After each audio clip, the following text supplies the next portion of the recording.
So just put your chit-chatting on pause because it's time to introduce our first speaker for this afternoon session.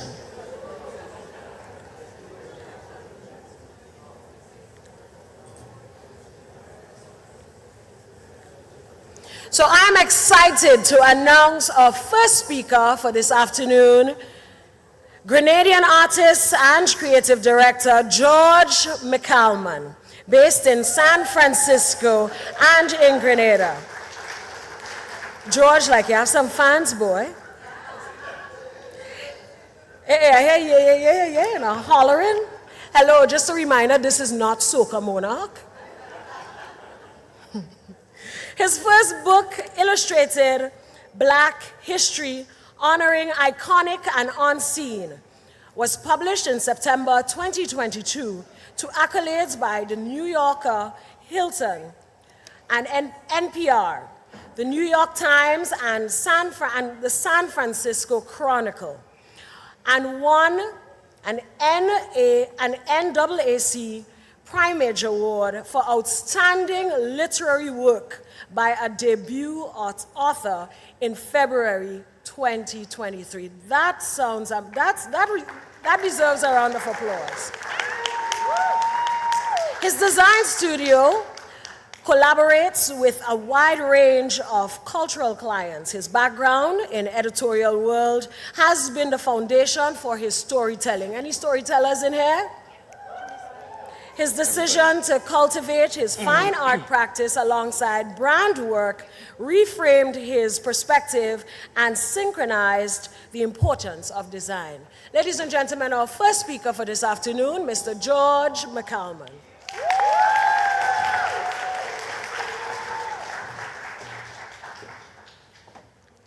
Thank you, Madame. Thank you.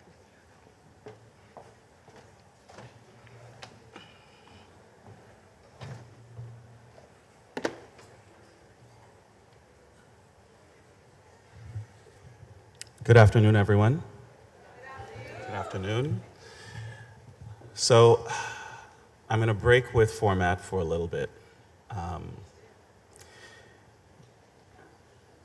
I just ran into a friend, Mia, and I was telling her that I have spoken at conferences all over the world, and I got up this morning and I felt for the first time nervous. Because I'm giving the most important talk I've given in my career right here today.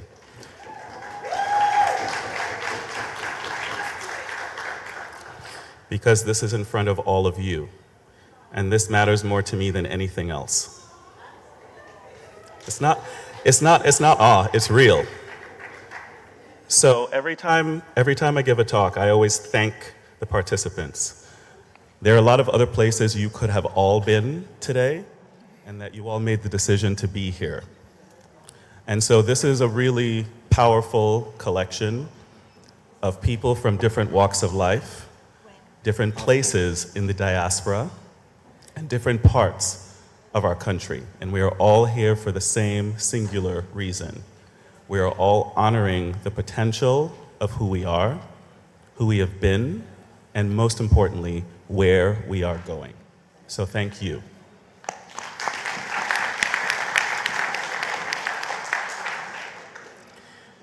So there are a couple of talks today that have this title, and I need to distinguish myself from the other titles because what tangible and intangible assets means is different depending on who you're talking to. And what I'm talking about is my professional career alongside the things that have inspired me and the things that inspire me most in life. In the order of importance is my family and my country.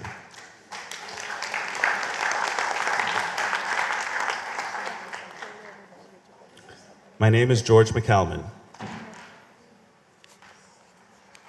I'm a fine artist. I'm a graphic designer, a typographer, a professor of graphic design, a brand strategist, an entrepreneur, a commercial illustrator, and a Grenadian.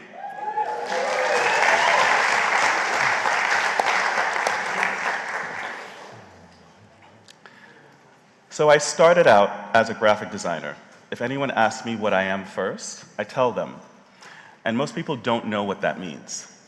And most people in here don't know what that means. And what it is, very simply, is I put words and images together. I grew up in Brooklyn, the other Caribbean. Right. In East Flatbush, which is the center of the Caribbean universe in Brooklyn. But I was born here. And I know my accent tricks people because I grew up sounding like this. And so I always heard my local country people ask me if I was from away. And I always said, no, right up the road. So when I went to school in Brooklyn, I grew up always being interested in how people spoke and how visuals were presented. Every child is wired in a different and unique way.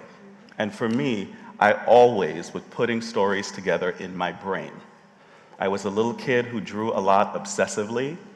I had a grandmother, who I'm going to speak about later in this presentation, who performed and modeled what storytelling is. She is the best storyteller that I know. And she's also the person who showed me what storytelling, the power of storytelling. And so I grew up always interested and intrigued and always thinking about and processing how images and words fit together. And so when I graduated university, I went to St. John's University in Queens. And when I graduated, I started working at a magazine. And so I became a magazine assistant. And then I became a magazine art director. And then I became a magazine creative director. And eventually I was running my own magazine. And what that experience taught me is it gave me a military precision of training about all aspects of storytelling, from the concept to the words, to the images, to how you communicated with the artists and the writers, to the copy editors, to the production people, to the business people, to the strategists, to the marketers, to the printers. I have access to every single aspect of this because of that experience. And so when I decided to open my studio and go to work for myself 12 years ago, I knew the origin of that desire was not corporate America. It was Grenadian agency.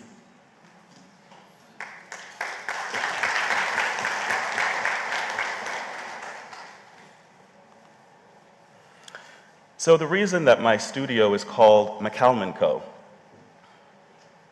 is I wanted to honor a lot of things at the same time.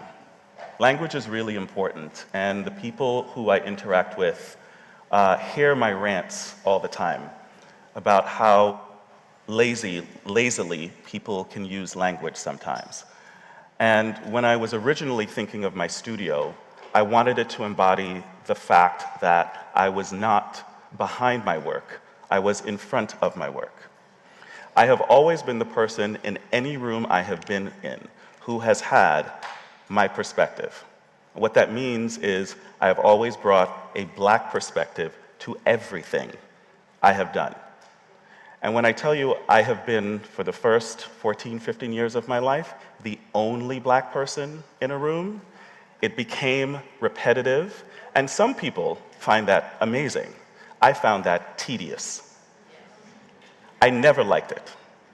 I didn't feel special because I was the only Black person, because I knew what I was doing was not rocket science. And that the only reason I was the only Black person in that room is that I had lucked out. I wasn't any more extraordinary than any other person. I am no more extraordinary than any other person in this room or any room I've been in. But I also know that I worked within a system, and a system that is dedicated to keeping people who look like us out. And so what I wanted to do, going back to the name for a second, was take the identity, my identity, and place it at the foreground. Anyone who's working with me knows that they're working with a black person. They're not working with a designer. They're working with a black person. And what that means is it's not going to be what you think it's going to be. It means I'm going to be thinking ahead of most of my clients. It means I'm going to be giving perspectives that other people have not considered. It means I am going to have the entire system figured out before we start the process. And I've developed this way because I haven't had the luxury to do anything else. I'm starting at the end. I made a book that came out last year. I developed it for 6 years and worked tirelessly on it. I'm going to tell you everything I did, and it's going to make your head spin. I am the writer, the conceptualist, the artist, the editor, the designer, the organizer, the project manager, the marketer of this entire operation.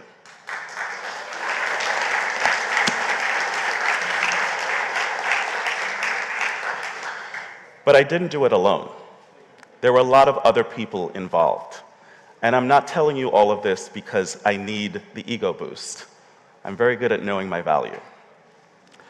But what that tells you is that I was the leader, the facilitator, the organizer. I was the human resources department. I was my own agent, even though I have an agent.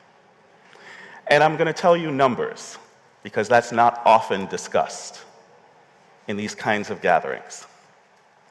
I'm a first-time author, but I'm not a first-time writer. I'm a columnist. I'm a columnist for various newspapers. I live in San Francisco. I'm a columnist for the San Francisco Chronicle. It means that I study culture, and I write and I draw about it. I had the very first illustrated column in United States history that started 6 years ago.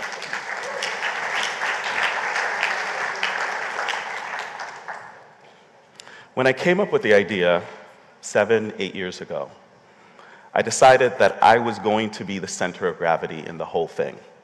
Because I had come from publishing, I knew the inner workings of it.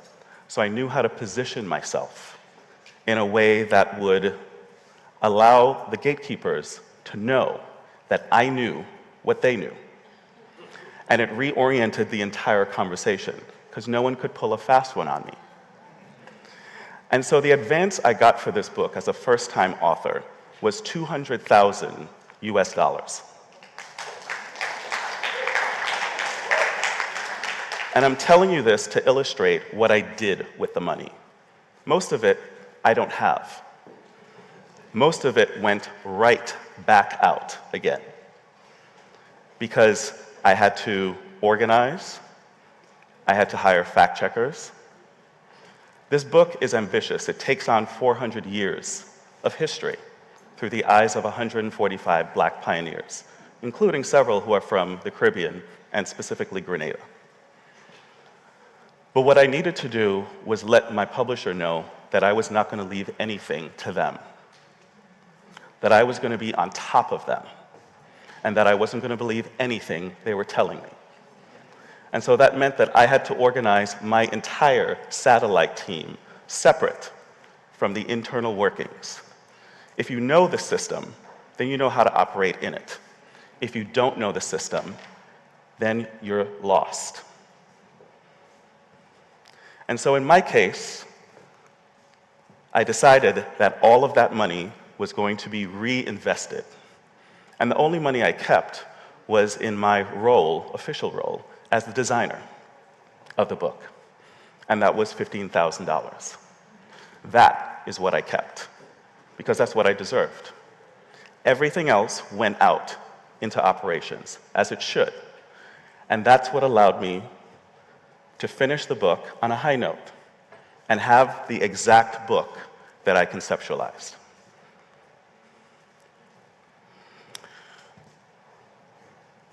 I'm also an exhibition designer, which means I design three-dimensional spaces also.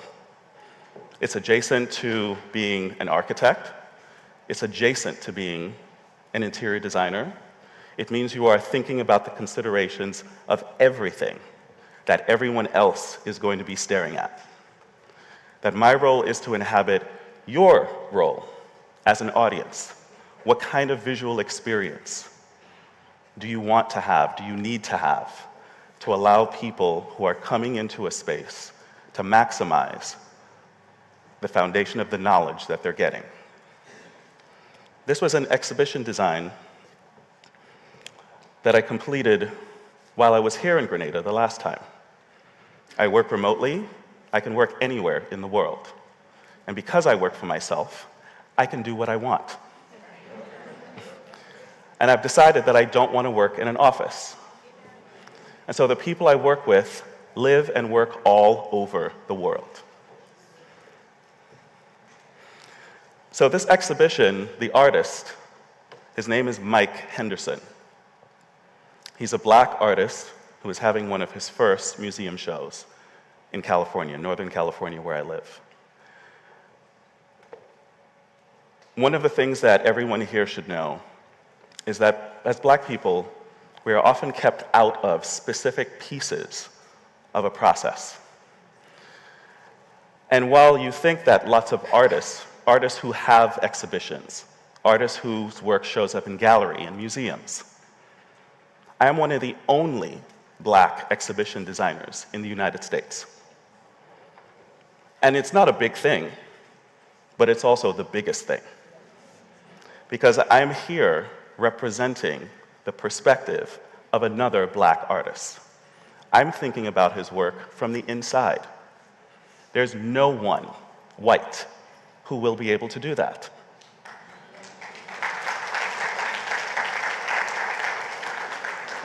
You can intellectualize feeling, but you can't fake the feeling. And if you don't know, then you don't know. And there's nothing wrong with that. But to be able to walk through his space, to create the flow of information, it was my idea to place his handwriting as the display typography. And I remember getting on the phone with him. And Mike Henderson is 89. He's a titan. And he got on the phone and he said, "I'm so happy you're here." Because Mike is used to being handled by white people. And it was just a nice, refreshing bath for him to be working with me.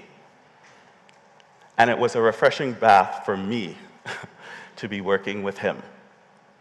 And I said, "Mike, I'm not leaving you this entire process." And he said, "Thank God." I'm also an interior designer. So a part of this same show that you have been seeing was a place of rest, because the work itself can be triggering.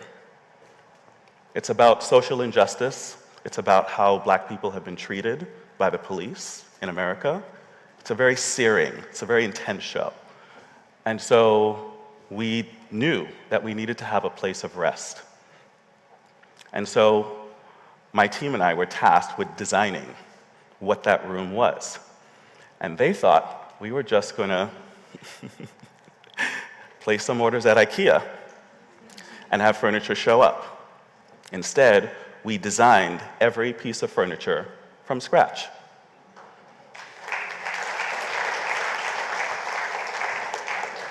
These are all custom pieces. And so we worked with fabricators in California, in Turkey, and in France. And we did it all in 2 months. What that also means is that I am a producer. I'm a producer of my own work. I keep tabs on everything I do, and it's all stored up here. But I also work with a team. I started out, it was just me. Now my studio hires 10 people. And we all work as an organism, as a unit. And we also know we're all representing the entire ecosystem of everything we do. We don't need anyone in the middle of anything that we do. So I designed a book a few years ago that was a really seminal experience for me. And it's the same model of the same sort of thing that I'm going to keep repeating in this presentation. And it is about agency. It is about not asking for anyone's permission to do what it is your dreams are telling you to do. The word agency, I use it a lot in my own world. I've done a lot of things that Black people don't get to do. And I have never wondered at any point about what anyone thinks of my audacity. I have always been centered in my own belief in myself.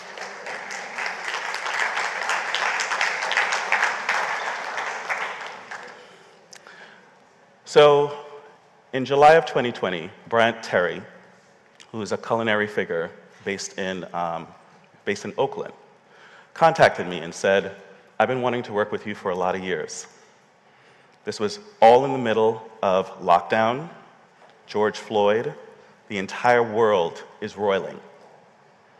And he said, "I want to do a book that takes the entire history of the Black culinary diasporic experience. And I can't think of anyone else but you to set this up and do it completely from a Black perspective."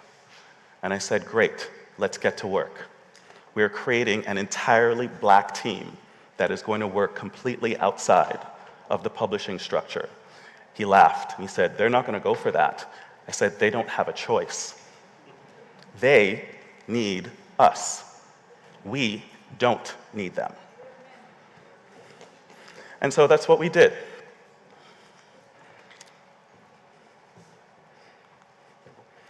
So the collection of words and images,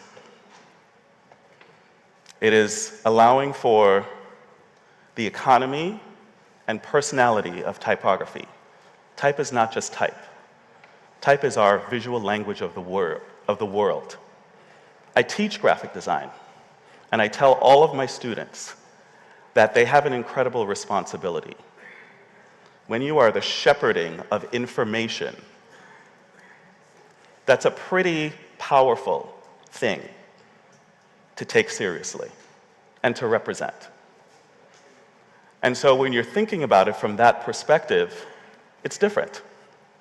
Because you're thinking about not just what you like, but you're thinking about what your client likes, but most importantly, you're thinking about what it needs, not just what you like.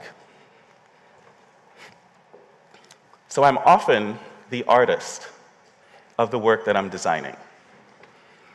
And this was for the US Census. What they wanted was a series of artists to create an incentive for people of color to add their names to the census. Not surprisingly, we don't trust governments. Can't imagine why. And in the process of being one of the artists, it was clear that they also didn't have someone to put together the entire public installation. These installations were all over DC, they were all over San Francisco, they were all over Chicago, they were all over Los Angeles.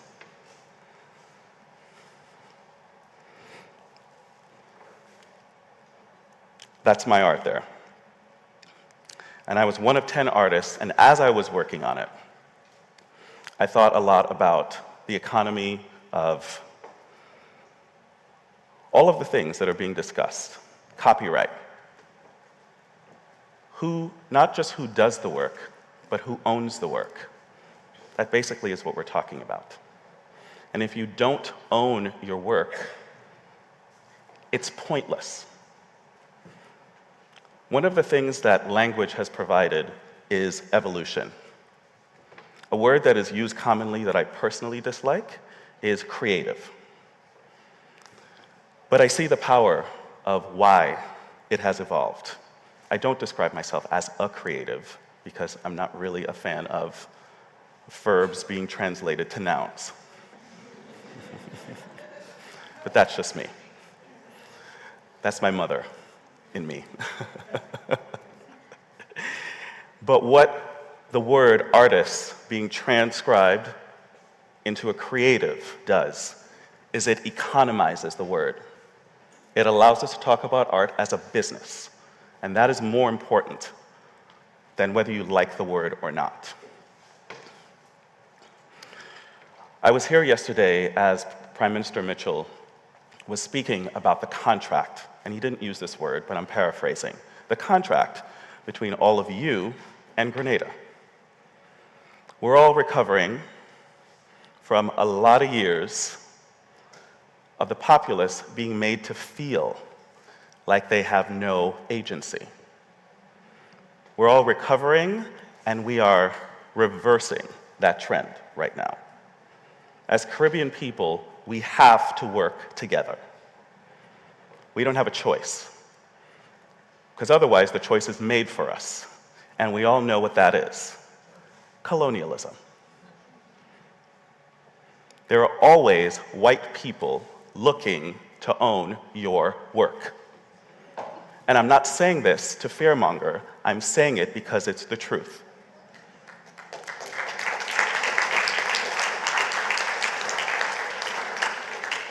And if you are not looking at the back end of what you are producing as a business, then someone else will.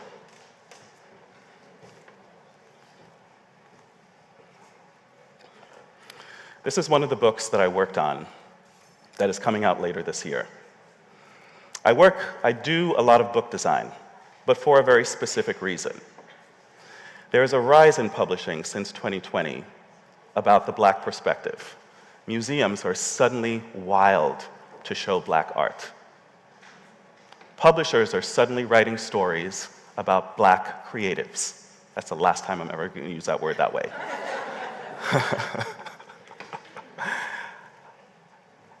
And there are a lot more books being published, fashion labels, fashion designers. It's all poppin'. But behind the scenes, it's the same old, pardon my French, shit. Nothing has changed behind the scenes. And so anytime I'm working with a larger system, I create a separate satellite system that allows us to move through the system while retaining our sanity, our clarity, our grace, and our focus. So this is a book about Black women in the food and beverage space.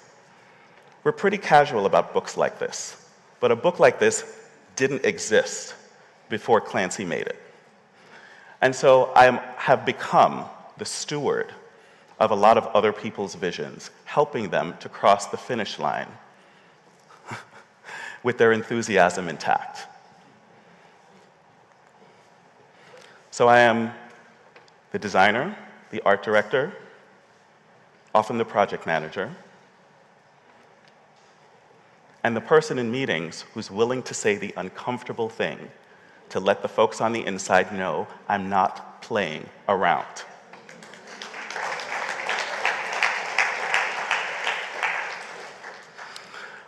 I work with a lot of photographers. And even though this is the first session, this is less a critique and more of a fact. Photography in this conference this year is not represented enough because it's a really powerful form.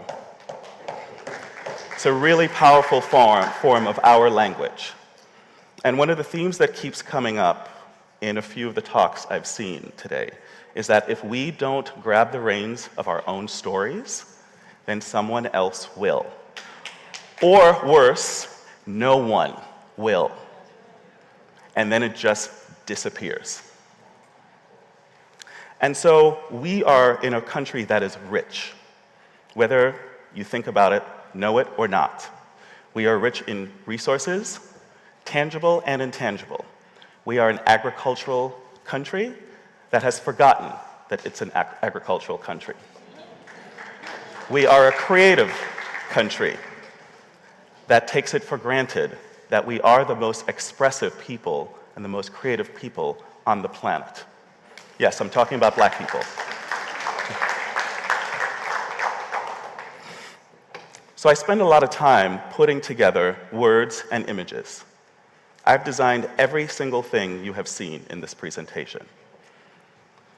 Most of the people who are around me, my family, my friends, don't even know a sliver of what I do because I'm always working on something.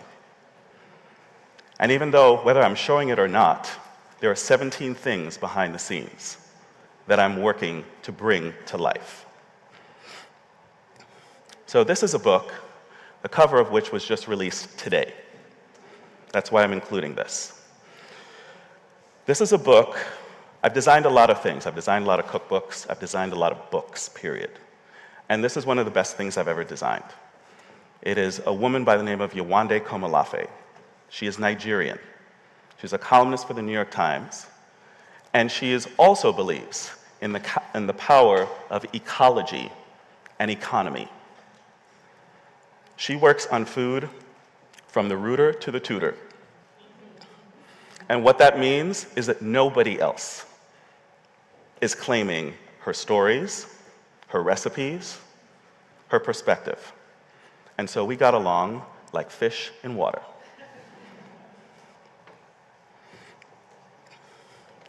What this book expresses is perspective. And we talked a lot about assets, intangible and tangible.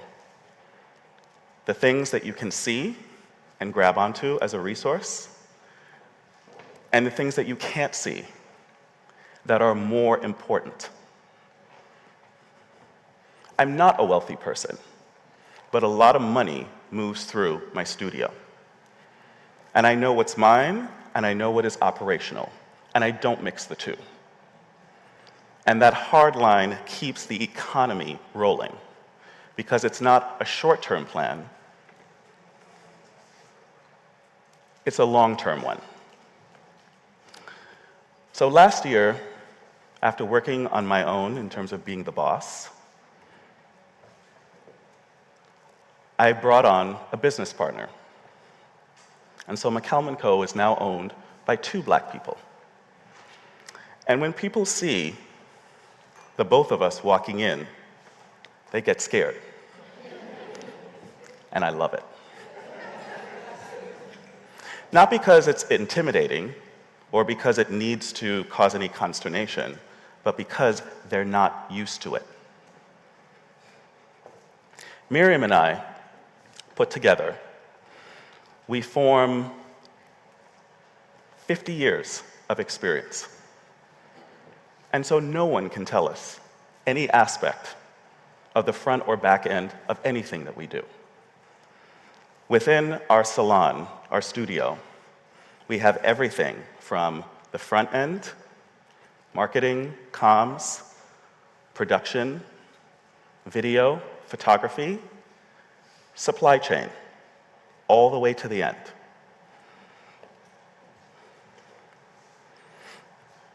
So the origin point of my synthesis of intangible and tangible assets is my grandmother.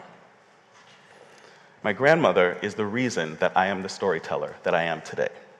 She's the reason I am the confident person that I am today. She did not go to formal education, and she's one of the smartest people that I know. And she produced a family of agents.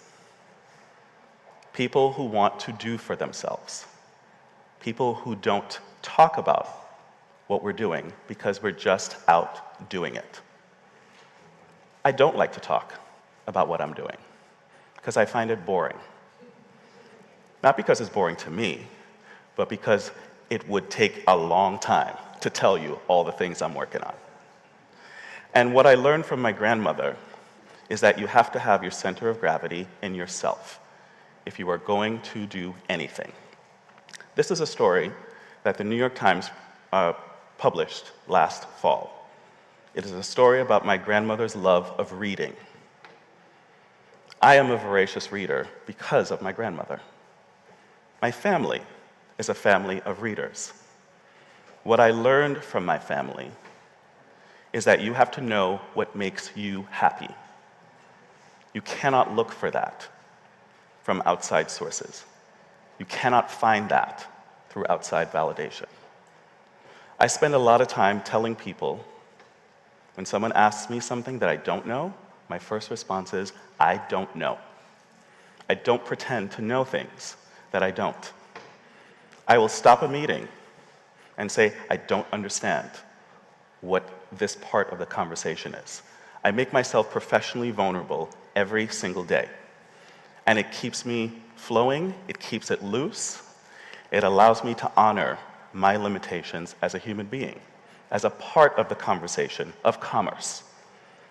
We can talk about the metrics of the business of art, but at the end of the day, it's the difference between knowing that human beings are powering it versus numbers telling you what you need to be paying attention to. So the last thing I have to tell you is the cosmic symmetry of me speaking at this point, on this day, to all of you here.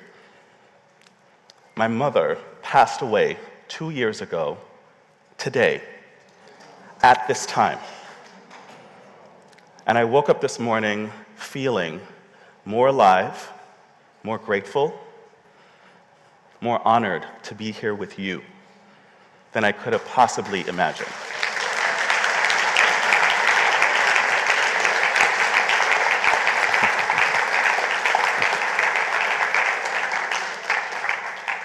Some of my family is here to witness, the people who have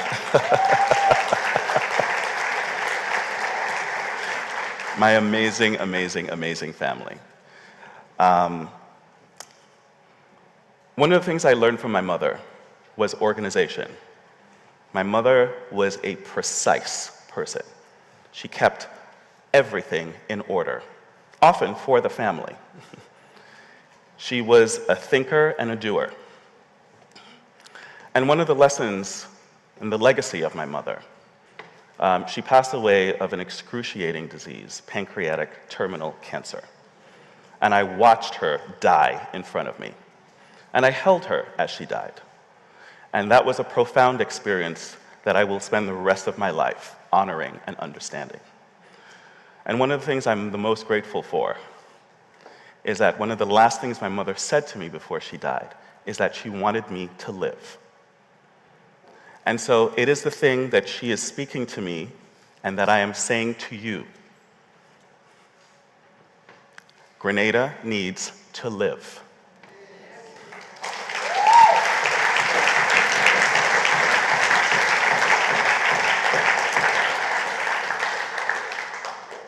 So live. Thank you.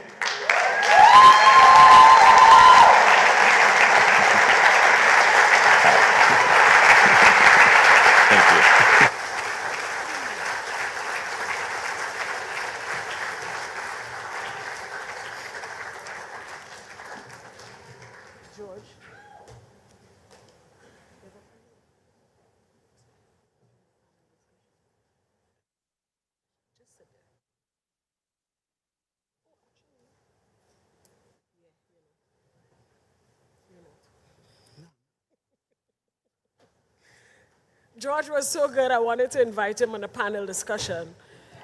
But then I counted the chairs. I said we might have a problem, right?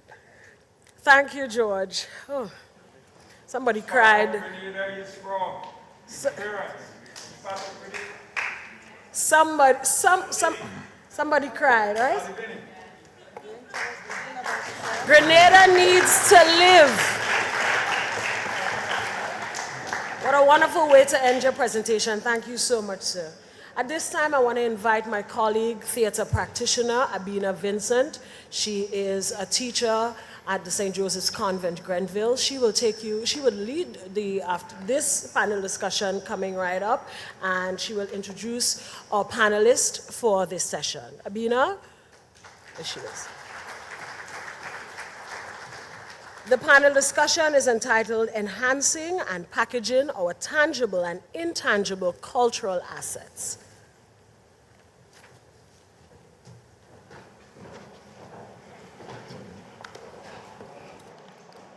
Good afternoon, everybody. Good afternoon. And thank you, Mr. Mccalman. I believe that Grenada truly deserves to live, and we really need to live. Thank you. So this afternoon, we are going to engage three speakers, three giants. Mr. Francis Urias Peters.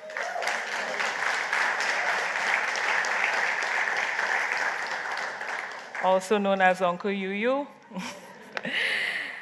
And Mr. Christy Riggs. Mr. Christopher Riggs, also known as Daddy Chris, as Neela just said. And we have another giant, Mr. Angus Martin, soon to be doctor. Let's put that title. Okay. I'm going to say a little bit about Mr. Angus Martin. Mr. Angus Martin, he is a historian, an archivist, a museum curator, specializing in Grenada's history and culture in its research and interpretative spaces. He has worked in many prominent roles, such as director of Sabre Archaeological Center, Sabre Dutch Caribbean Director, curator of the Grenada National Museum. Mr. Martin also is an author and co-author of several books and articles. Some include A to Z of Grenada Heritage 2022, that was published then, and I believe that should be a staple in every school.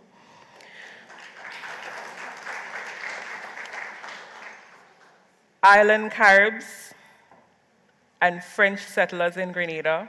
He also co-authored with Joseph Apala and Dr. Cynthia Smith, writing the book, The 10-Min Nation of Carriacou, the Sierra Leone Lost Family in the Caribbean. He co-edited with Dr. Nicole Philip Dow, Perspectives on Grenada Revolution. There are lots of work that Mr. Angus Martin has done throughout the years, especially extensive research on ICH, Intangible Cultural Heritage. So currently, he's completing his PhD in Heritage Management in the Faculty of Archaeology in Leiden University in the Netherlands. Welcome, Mr. Angus Martin. Where is he?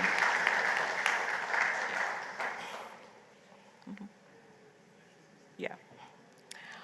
Also, I'd like to introduce Mr. Christopher Riggs, also known as Chris Riggs.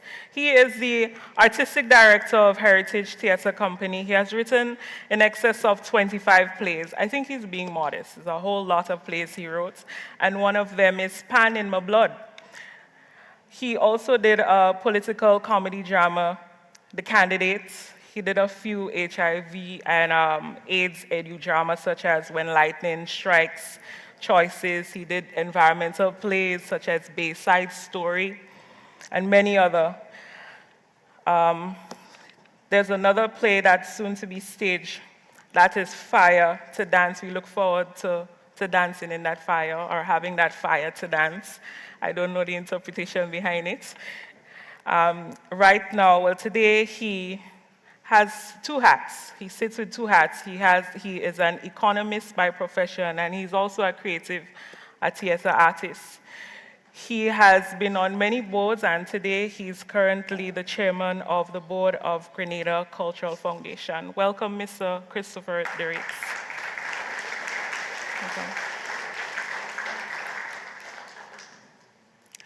And finally, Uncle Yuyu. He is up, and Auntie Anne, good afternoon. He is a playwright, a theater director, storyteller, an educator, and I could be biased, he's my friend.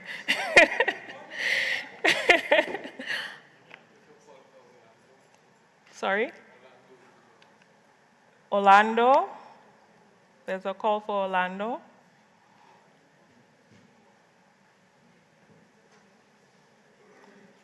Okay. He celebrates 40 years as a theater practitioner. Could you imagine that?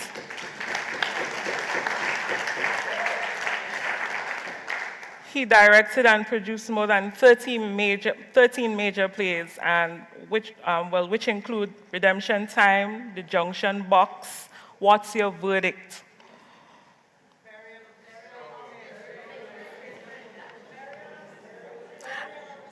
Oh gosh, how I could forget that? Burial of Miss Faitlin. Well, you know, I'm working with what they give me in the bio, and I say these people and I'm so modest. They take off a whole broadside of their bio. But anyway, the burial of Miss Faitlin. He is the founder of the Family Theater Company and co-founder of Labukan Creative Center. He's a recipient of many awards, and I would only list two because there's so many of them. He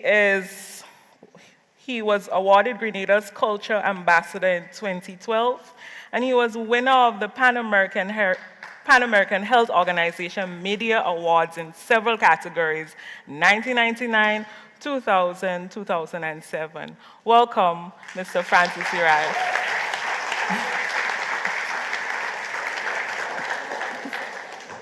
And don't get jealous, Mr. Chris Riggs. You're my friend too, and you too, Mr. Martin.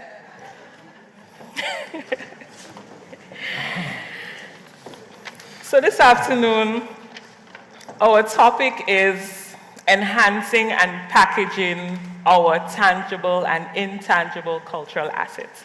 You know what? Let me go and sit down, eh? I find a high up. All right. So, okay.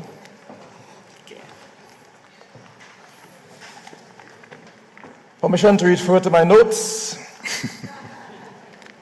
I say that because I remember many years ago, the story was told, I'm a storyteller, of this young man who had to go to preach for the very, very first time. And he looked at the audience and he asked the audience, does anyone know what I have to preach about today? And they said, no.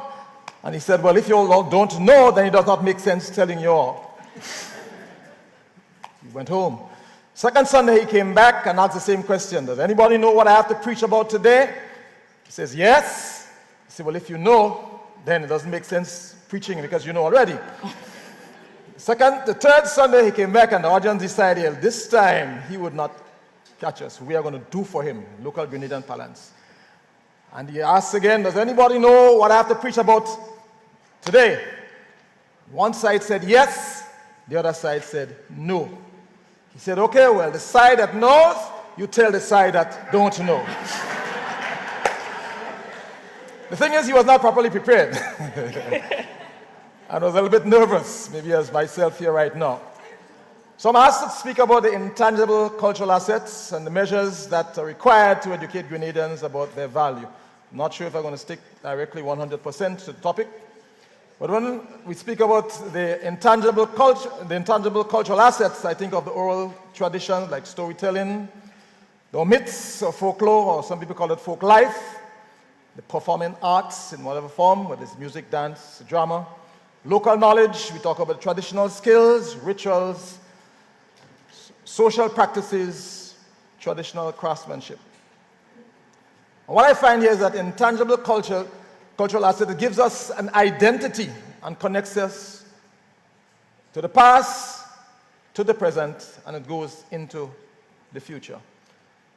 I'm a child of the 50s and 60s. And what I know growing up in a village of Marquis many years ago was that the essence of the intangible culture, it gave us that cohesion and help us to feel better, a better part of our society. That cohesion is so desperately needed now. Yeah. So I'm going to just use an example here to show indeed the importance of the folklore and the folk songs that kept us together. Because during the 50s, 60s, or even before that, there was a gentleman called Harry Belafonte who passed away not too long ago. And his songs brought that cohesion to the American and Caribbean society. At a time when the world was not as happy as maybe we are right now, I'm not too sure if that's correct, but it brought joy to a people's soul. And just to see if you can follow me at this point in time, we're going to do a little call and response. When our foreparents on the estate, or when they have to move a house, they did a lot of call and response. But we're going to just to honor Harry Belafonte, see if you can get this right. And whatever I sing at the beginning, you are going to repeat after me. Bessie? Day. Let me hear you. Day. Me say day, oh. Me say day, oh. Not bad. Daylight come and me want go home. Daylight come and me want go home. I say day. Say day. Me say day, me say day, me say day, me say day, me say day, oh. Let me hear you. Say day. Me say day, me say day, me say day. Daylight come and me want go home. Daylight come and me Want go home. I say I work all night and I drink a rum, sing. Daylight come and me want go home. Stack banana till the morning come. Daylight come and me want go home. Say day oh, day oh. Come and me want go home. Say day oh, day oh. Daylight come and me want go home. Say come Mr. Tallyman, tally me banana. Daylight come and me want go home. Say come Mr. Tallyman, tally me banana. Daylight come and me want go home. Lift 6 and 7 and 8 and bunch. Daylight come and me want go I home. say lift 6 and 7 and 8 and bunch. Daylight come and me want go home. A beautiful bunch of ripe banana. Daylight come and me want go home. Say highty-tighty, the tarantula. Daylight come and me want go home. Say day oh, day oh. Daylight come and me want go home. Say day oh, day oh. Daylight come and me want go home. Say day, me say day, sing with me. Me say day, me say day, me say day, me say day. And you sing, Daylight come and me want go home.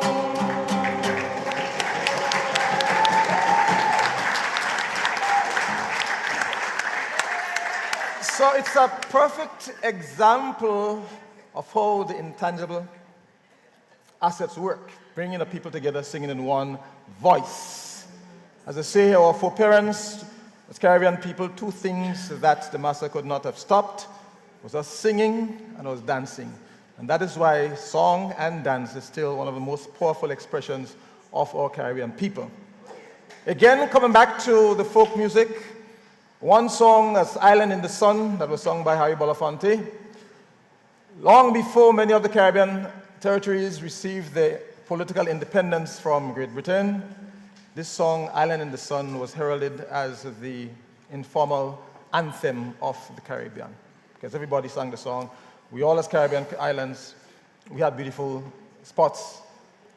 Now, as a young boy growing up in the 1960s, my father was a storyteller, and he told us stories. Because storytelling is part of that intangible cultural assets. One of the stories I love most of all is a book. It's a story called La Diablesse and the Baby, written by our own Ricardo Keynes Douglas.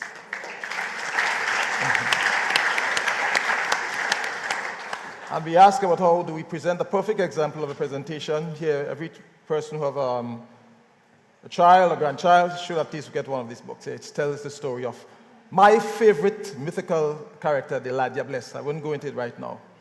But as I say here, my father was a storyteller, and he told us stories over and over again. Some were Nancy stories, and some were stories that held a moral value. And there's one story which I would like to share with you where he spoke about the beggar and the baker. I always tell the story over and over again.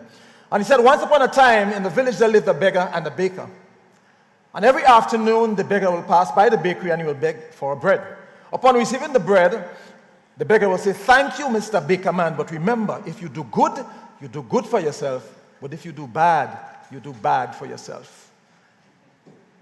And one afternoon, after receiving the bread, instead of the normal dry bread that he received a nice, big, juicy sandwich. It was not his birthday. He was surprised, but the baker said, listen, this is made especially for you. So on his way home, that's the beggar, he met the baker's two sons who came from hunting.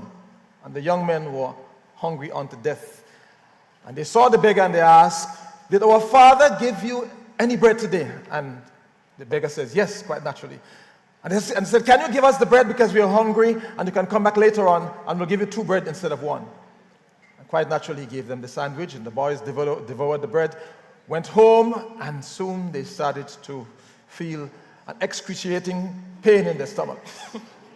And the father got angry because he said, every single day I said to you, before you go to hunt, make sure that you eat something. And it says, we did eat something. What did you eat?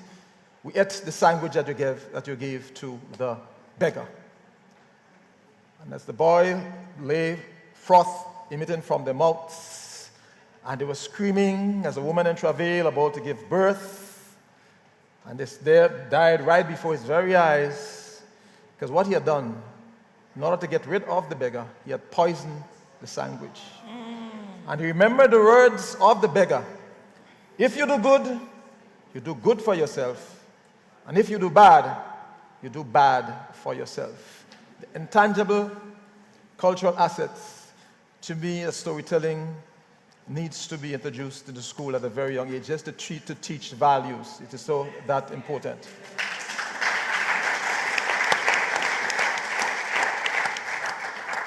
In 1967, I was rooted out from my family in St. George's and went to live with an old aunt in Marquis. I thought it was the worst thing that could ever happen to me. Auntie baby. But looking back, in retrospect, I realized here that it was a blessing in disguise, because what's up in St. Andrews, that I was exposed to the rhythms and the chants of the traditional masqueraders, of the shortney and the jab. I attended prayer meetings. In fact, my wife Anne, her grandmother, was one of the champion prayer leaders in our community. Maybe she prayed, Anne, for us to come together someday. The praise came true. And the prayer meetings, which honored our ancestors, and I learned my family roots and the important historical events such as the Federal Rebellion, 1795, Chris? 795. All right. The 1951 island-wide strike by the estate workers led by Eric Matthew Gary, known as Sky Red. Hurricane Janet in 1955, where I also lost my grandfather, because the intangible cultural asset speaks of memory and of history. And as a student of the St. Giles Anglican School in Mccalman, that's where I went to school in St. Andrew, I had the good fortune of having one man called Mr. Crofton Maguire from River Sally. God bless his soul, he died many years ago. Composed some of the most beautiful folk songs that I ever heard. We're not celebrating him, that needs to be celebrated. But he came every Friday and taught us folk songs. And the Friday when Mr. Maguire couldn't come, I felt as though all was lost. My life was ended. I experienced what is called Meet the People Tour, for those of you who were not born in the 60s. When the premier, then Eric Matthew Gary, went to all different villages, and the dancers and singers and people who, the drama, we came together and we celebrated. That was the first time I ever performed on a stage, and we sang a song called Bamoy Atibo, Detibo, to Atibo, Dudu. That's a French Creole. Give me 1 little kiss, 2 little kiss, 3 little kiss, darling. I think it was these formative experiences that molded me and gave me an appreciation for folklore or for folk life, which is now referred to as intangible cultural assets. Now, I have a very close brother. His name is Philip Peters, and he once said to me that when a people turn their back on their traditional values, it's the sure formula for chaos and decadence. When we turn our backs on our traditional values, It's a formula for chaos and decadence. And I'm just saying that to try to link to show how the arts can save us as a people if we get back to our traditional values, back to the intangible cultural assets. And the reason why I say that is that I did a little research and I realized here that New York City, I think, have a population of approximately 8.5 million. In 2022, there was 433 murders in New York City from that population. England, with a population of approximately 57 million, had 698 murders. The entire English-speaking Caribbean, we have a population of approximately 6 million people. And in 2022, we had approximately 2,500 murders in the entire English-speaking Caribbean. Have we lost that traditional value? Is this one of the reasons why we are experiencing such crime throughout the entire speaking Caribbean? We boast in Grenada that we are one of the safest places. Quote unquote, yes, but when you examine it, is that factual? Because as we tend to wave that flag of safety, the reality is that 60% of all the crimes done for each assizes, they are rape and incest. So how safe are we indeed? I'm saying here that we need to start using our intangible cultural assets to address these issues. We have done it at Labucan, because 30 years ago there was a play called What's Your Verdict? And of course, remember the performing arts is part of our cultural assets, where incest was not a crime in this island. And we were approached as a theater company to pressure the government of the day to get laws that will criminalize incest. And of course, we did that play, and eventually, 3 months after that, incest became a crime. Unfortunately,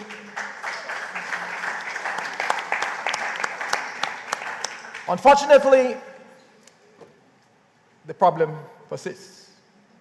But what I'm saying here is that we can use the performing arts to address issues, and not only as education, not only as entertainment, but also as a tourism product.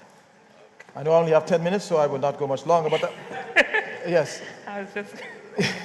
But just to show how that intangible cultural asset worked with our tourism product, there was an Australian lawyer who came to Grenada when we last did a play in 2016. And he wrote an article which I'd just like to read to you, just to confirm how important our intangible cultural asset is and the value it adds to our tourism product. And he says, my wife and I are Australians visiting the beautiful Grenada this week as part of our 4 weeks of travel amongst the Windward Islands. He says, the highlight of our time here has been a performance by local actors of a remarkable play called What's Your Verdict?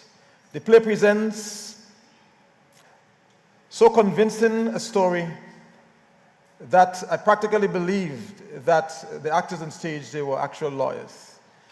He says, Mr. Peters has spiced the play with fascinating characters, some quite hilarious, and so many unexpected twists and turns that the audience is sometimes laughing and sometimes crying. He says, I hope eventually that there will be very few Grenadians who will not say that they have not seen this production. In closing, let me just share with you. Mr. Peters. Yes, ma'am. We don't have much time. All right. We have to hear the other panelists. So I'm going to close at this point in time. She's running me for the stage here. I'm sorry. But I'm going to share the story another time with you guys. So thanks very much for listening. I hope the questions are going to come. Thank you. You see how we theater people like to talk, we don't talk, because we are real stories. Thank you very much for our oral traditions and sharing how cohesive it makes our people and our island become when we touch on our intangible cultural heritage based on the expressions that we use in our songs and the way that we speak and so on. Thank you very much. Now we're going to introduce Mr. Angus Martin, and he, as I said, have done a lot of extensive work on tangible and intangible cultural heritage, and I would like to welcome him so that he can speak more about some of our most important intangible cultural assets. I'd like to say. Hello, everyone. Thanks for being here. Really appreciate you taking the time to be here, and I'm happy to be here with this audience. I would like to start off with a quote. I have no idea who was the person that said it, but it wasn't somebody's dissertation. It was a Grenadian. Our culture is who we are, how we eat, how we speak, how we think. So we got to preserve that, you know? So it's important for us to keep our identity of who we are, to preserve and maintain our rich cultural traditions. We are unique. There is no one else in the world like us. Thank God. Just kidding. And we have to maintain, we have to keep our uniqueness, and you know, we do that through our culture. Though I was charged to speak about Grenada's most important tangible cultural assets and their significance, I thought that speaking more broadly about the state of our tangible heritage and my passion for that heritage would be more pertinent to this audience. And you can always find a listing of many of these books and articles, though they might not be accessible. Mr. Martin, you know you can sit down, because we haven't... No, I like here. I'm good. You good? I'm good. No I'm problem. good. Thanks. All right. I agree. Go ahead. It's the professor in me, No the problem. lecturer. Yeah. Do- Though I thought that speaking more broadly about the state of our tangible heritage would be more pertinent to this audience, and you can always find a listing of many of these in books and articles, though they might not be as accessible as they should be, and the information about them debatable. Our cultural landscape reflects who we were, who we are, and who we have been. It is like a vessel that conveys our histories, endeavors, artifacts, stories, mythologies, monuments, and memories, the material culture of human activity across mythic journeys and epochs. Thus, the Grenada islandscape is permeated with the representations and memory traces of our habitation, often obscured like a palimpsest, written and rewritten birth after birth, decade after decade, death after death, generation after generation, and century after century. It is retained, but often only partially or even surreptitiously, centuries of human habitations and interactions that are discernible yet not regularly or readily accessible unless you dig deep to uncover the historical and cultural layers of its entangled past embedded deep within our creolizing landscape. Sometimes traces like indigenous petroglyphs, encrusted ceramic sherds, or even folklore, when found, have unreadable meanings, further complicating our ability to understand our entangled cultural landscape. Other times, traces present multiple possible origins or entanglements, thus making connections to specific authors difficult, sometimes dubious. However, each piece of it or trace uncovered, identified and deciphered, adds to the story, the human story of this island. Hence the need for exploration and study, as who we are is a direct reflection of the knowledge we have of our histories and geographies, what we learn through the interpretation of our landscape, and what the landscape teaches us about the multiple journeys we have experienced to arrive where we are today.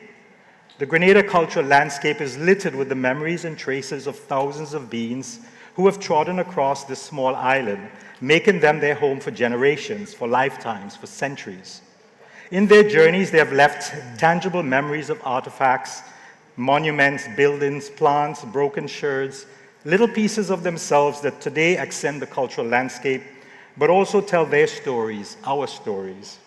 These are left in the landscape for us to explore, decipher, understand, celebrate, and to navigate our cultural lives and for generations to come. The cultural heritage is our patrimony, the palimpsest from the ancestors, paged like an original document where each generation writes and rewrites the stories that matter to them, that matter to us, and are essential in figuring out who we are, who we were, and who we want to become. This cultural palimpsest needs to be recorded and shared with our children and grandchildren to make sure they will have a valued inheritance, and a cultural confidence would allow them to celebrate our past journeys and go boldly into the future with the knowledge, strength, and guidance of all those who have come before. Heritage has always mattered and will continue to be essential to our society and its evolution and its revolution. Grenada's cultural heritage, identifiable in diverse and multiple attributes of our lived experiences across this cultural palimpsest, across our island palimpsest, is an integral part of our story and culture. This cultural heritage, our cultural capital, is often subdivided into two main categories, tangible and intangible heritage, but the separation is only meant to allow easy classification and inventorying, as both occur together as we create lives, as we build societies, as we play, as we work, and as we pass on to the next generations. The intangible heritage includes oral traditions, folklore, songs, dances, language, knowledge, and celebrations we experience in the moment, in the memories across the generations that my friend Urias just talked about. But our tangible heritage, that which we can see, store, and hold, includes the built heritage illustrated in our historical architecture. Churches and public buildings, many crafted by enslaved hands, beginning with Fort George, that 17th and early 18th century edifice that stands guard over the city it built. Our few monuments that seem to tell confused stories of where we have been, like at Leapers Hill, Sotares, that struggles to tell the story of ethnic cleansing.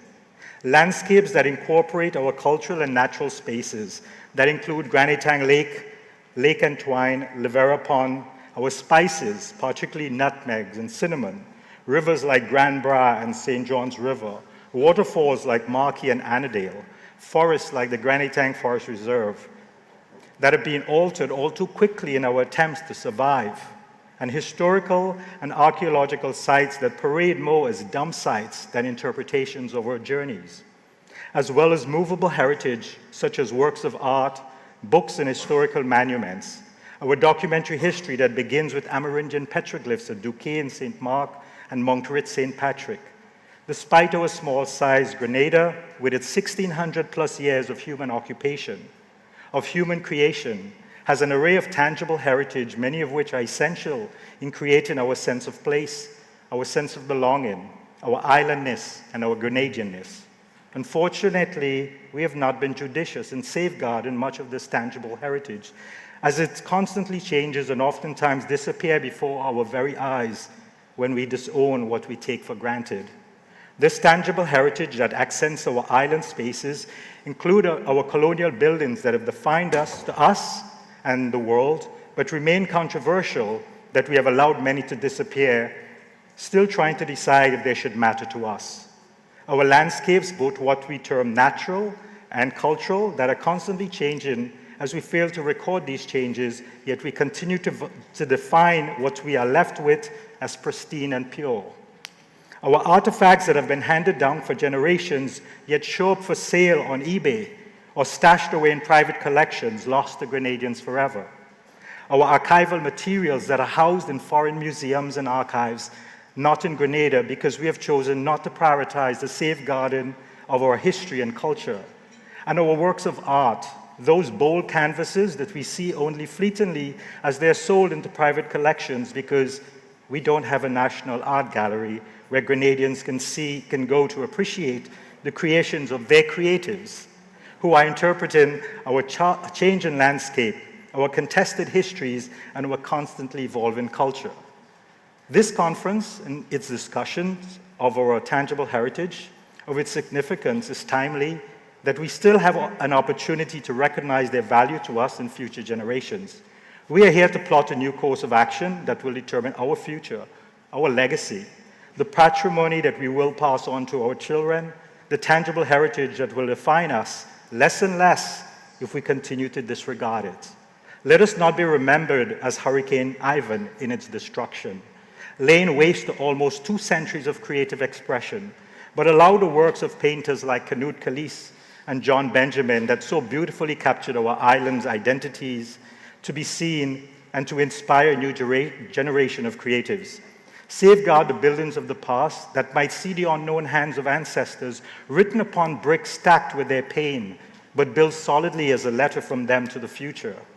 To us, protect our diverse landscapes, both cultural and natural, that our creatives will remember no matter where they may journey and always return because it reminds them of home. collect our artifacts and display them at our museums and cultural spaces, that we might bear witness to the journeys that have brought us all here in this place that define us as creatives, revolutionaries, and Grenadians, first and second generations who take inspiration from the place generations have created as ours. I stand here today inspired by what I have seen and heard. It has unleashed in me a renewed passion to work towards the safeguarding of our tangible heritage, that it can enrich our lives and that of our creatives who desire to reimagine the island anew. Thank you. Thank you. Thank you, Mr. Martin. And thank you for telling us in poetry, because it really sounds like a prose or a literary work. And he said that there are no difference between the tangible and the intangible because they all work together. Now we are going to ask Mr. Christopher Derricks, how can this intangible cultural asset of ours be monetized? Since you're an economist and you're also a creative, so probably you can give us some ideas as to how we can add some dollars Thank you. to those assets. You're welcome. Madam Moderator, I didn't bring my guitar. Is there? You can borrow mine. I was expecting somebody to say that. Brothers and sisters in the creative ecosystem, my heart feels strangely warmed being here today for this historic event. I've been waiting all my life for an event like this.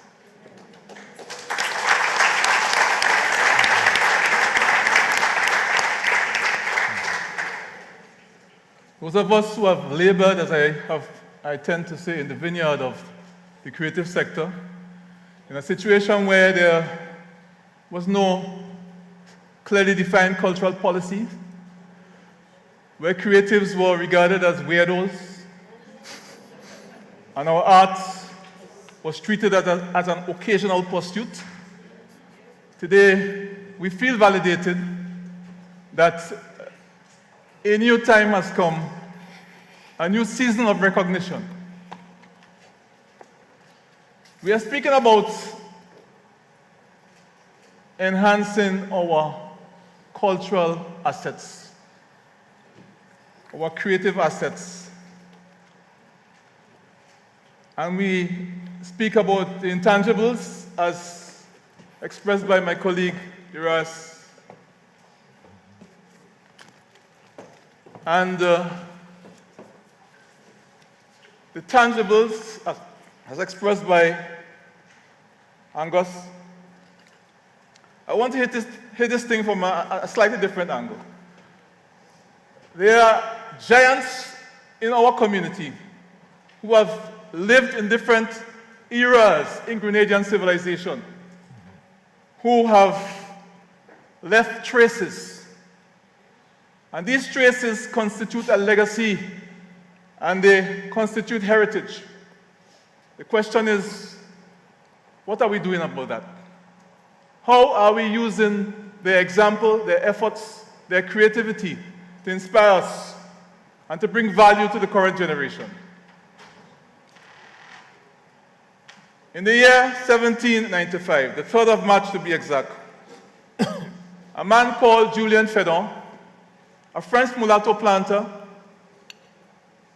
led a rebellion of 14,000 enslaved Africans against the British colonial masters. And for the period of about a year, Grenada was in the hands of a rebel leader. He did not succeed in capturing the capital. But 7,000 enslaved Africans died in the process. There's a legacy there. If you go to St. John's in the area called Brothers, there's a building there which is occupied by a school, St. John's Christian Secondary School.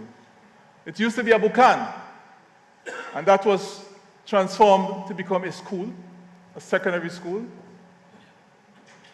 It was part of the Revolution Hall estate. Fedon's troops encamped in that area. There's a legacy there, and there's an enhancement proposition there. It is something we need to document, to research, document, and curate as a patrimony for the current generation and the future generations. Ladies and gentlemen, brothers and sisters, in the year 1767, a man called Henry Christophe was born in Sanssouci Estate in the parish of St. Patrick's. He migrated to to Haiti, joined in the struggle to defeat French colonialism, fought against Napoleon's imperial army. They defeated the powerful Napoleon army. And in 1811, Henry Christophe, a Grenadian, became the first king of Haiti. He built a fortress called the Citadel. He named it Sanssouci. How have we recorded and documented this? I suggest there is an enhancement proposition there. I'll give you another one, and it's more recent. In 1925, a woman called Louise Langdon was born in La Digue. She migrated to the United States. She married a man called Little. She became, what do I do with this? Right? I'll be finished in 3 or so minutes. And she became the mother of a man called Malcolm X. Malcolm X, I don't have to tell you, the rest is history. But he shook the world. And a lot of what we stand on today is on the shoulders of people like Malcolm X. There is an enhancement proposition there. And there's even a monetization proposition there. Because intellectuals, black intellectuals in America, in London, in Europe, all over the world, Africa, they can descend on Grenada for a Malcolm X Day. Let us find these places, find these traces. Let us erect houses and museums. And let us display the history of these traces and these connections.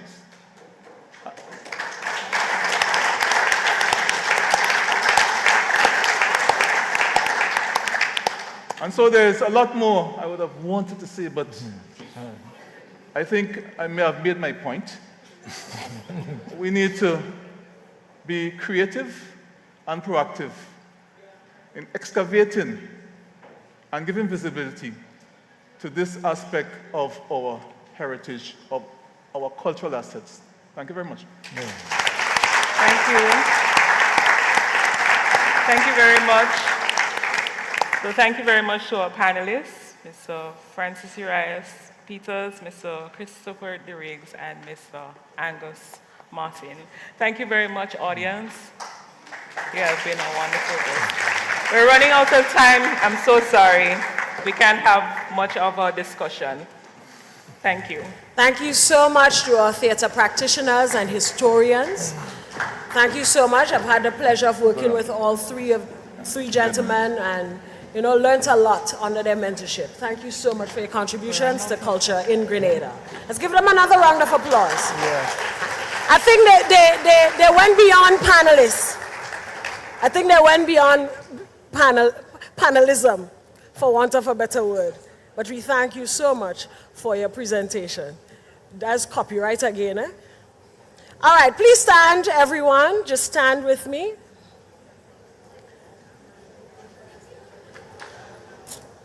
That feels good, right? That feels good, right? So stretch. Let's see your best stretch. Your best stretch. There is a prize for the best stretcher.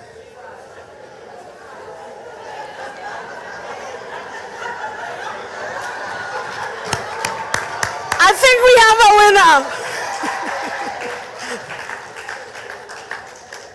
All right. Okay, who tell you to sit down? All right. All right, listen carefully. You put your left foot in, you put your left foot out, you put your left foot in, and you swallow shake.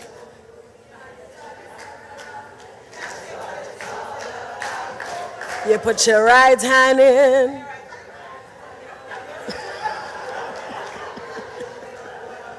I'm going for it. I start with it. I'm sure if I say, finish the blanks. I want a fat girl. We didn't reach there yet. Take your seats. Our next presenter is a women's wear designer from Brooklyn, New York.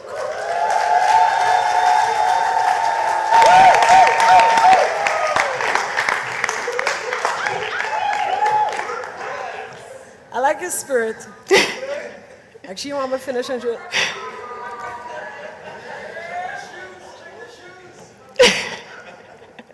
Stop it. She making me nervous, eh? I was good until Fee Noel stand up. She's a women's wear designer from Brooklyn, New York, with a passion for travel, a love of vibrant colors, and bold prints. She entered the industry at age 19, opening a brick and mortar boutique for vintage lovers and trendsetters in Brooklyn. That boutique served as a catalyst for today's namesake clothing and lifestyle women's wear brand, Fee Noel, and further stimulated her desire to help women embrace their femininity.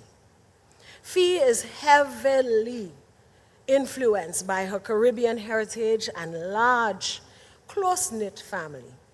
She especially holds her mother and grandmother in high regard, crediting them for showing what drive, determination, and humble hearts will earn you. Aside from designing, she enjoys helping other young women start their own businesses, which is also able to accomplish through the Fee Noel Foundation, a program for young girls who are passionate about entrepreneurship. Well, you clap already? Clap again. Fee Noel, everybody, founder of Women's Wear Brand.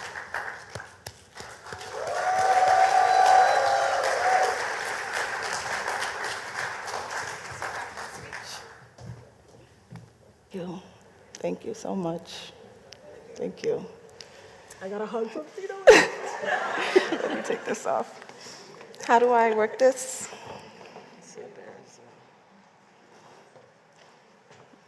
Thank you. Okay, let's make sure. So I'm clicking this. Okay. Woo! I'm happy to be home. My family's home. Grenada means so much to all of us.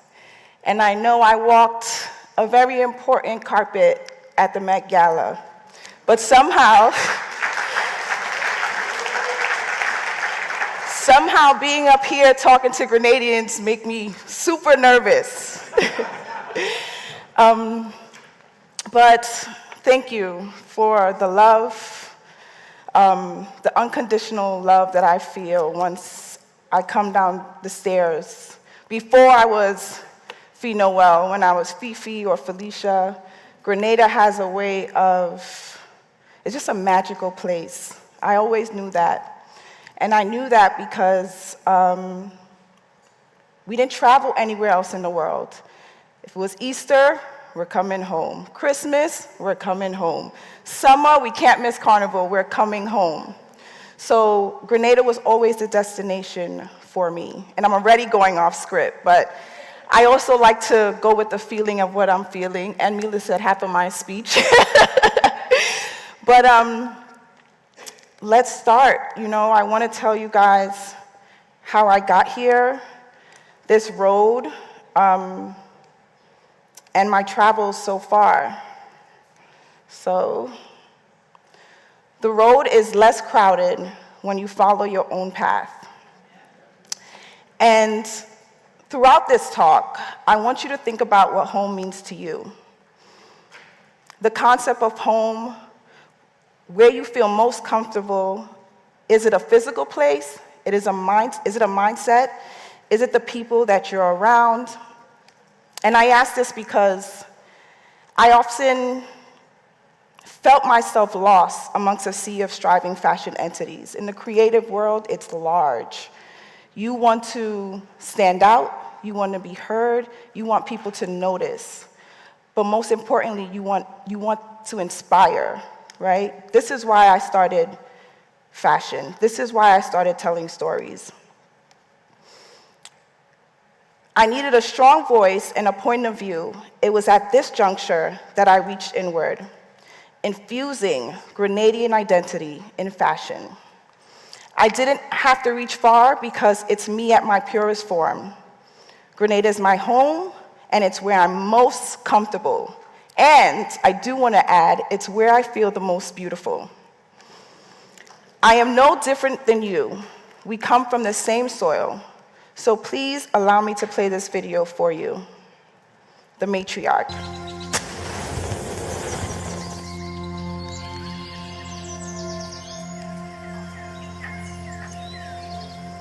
You don't have much with the courage like her, you know? Sometimes I wonder how her mom feels. Yeah. Yeah. And everybody, I see your granddaughter. I see your granddaughter. Miss George, I see your granddaughter. You must be proud. I say, yes, I'm proud and I'm happy. And I say, I'm glad God gave me the time to live to see her. Yes. Long ago when they call you grassroots, when you're poor. And I always hope that, I always look forward, teach them, show them respect. And what I used to do, what my mother showed me, I used to show my girls. I'm so proud that sometimes I wonder if she, I'm very happy for her. And she have a very, very, very lovely heart, nice. She prays a lot, and that's what I admire about her. She prays a lot. What kind of legacy do you hope that you're creating for your family? Well, she have done it already.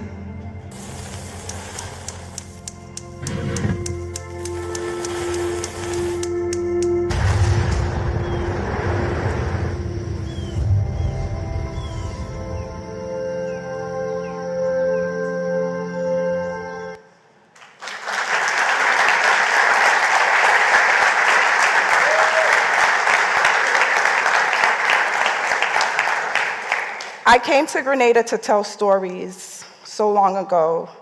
I didn't come to record that. That was given to me as a gift by the LaFons who created that. That video is my most prized possession because my grandmother, she's a special woman, right? I always knew that by how she was regarded by her children, by how she was regarded from people on the island. I grew up watching them call her Teacher Sheila. I am well-fed. I come from a family of self-made entrepreneurs. This woman in this clip is my grandmother, Sheila George, known to most as Teacher Sheila or Cheshila.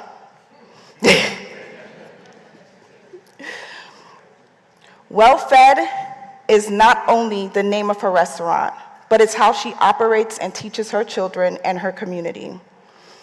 Being that she is a matriarch, she worked really hard to give her children the opportunity to create a better life for themselves.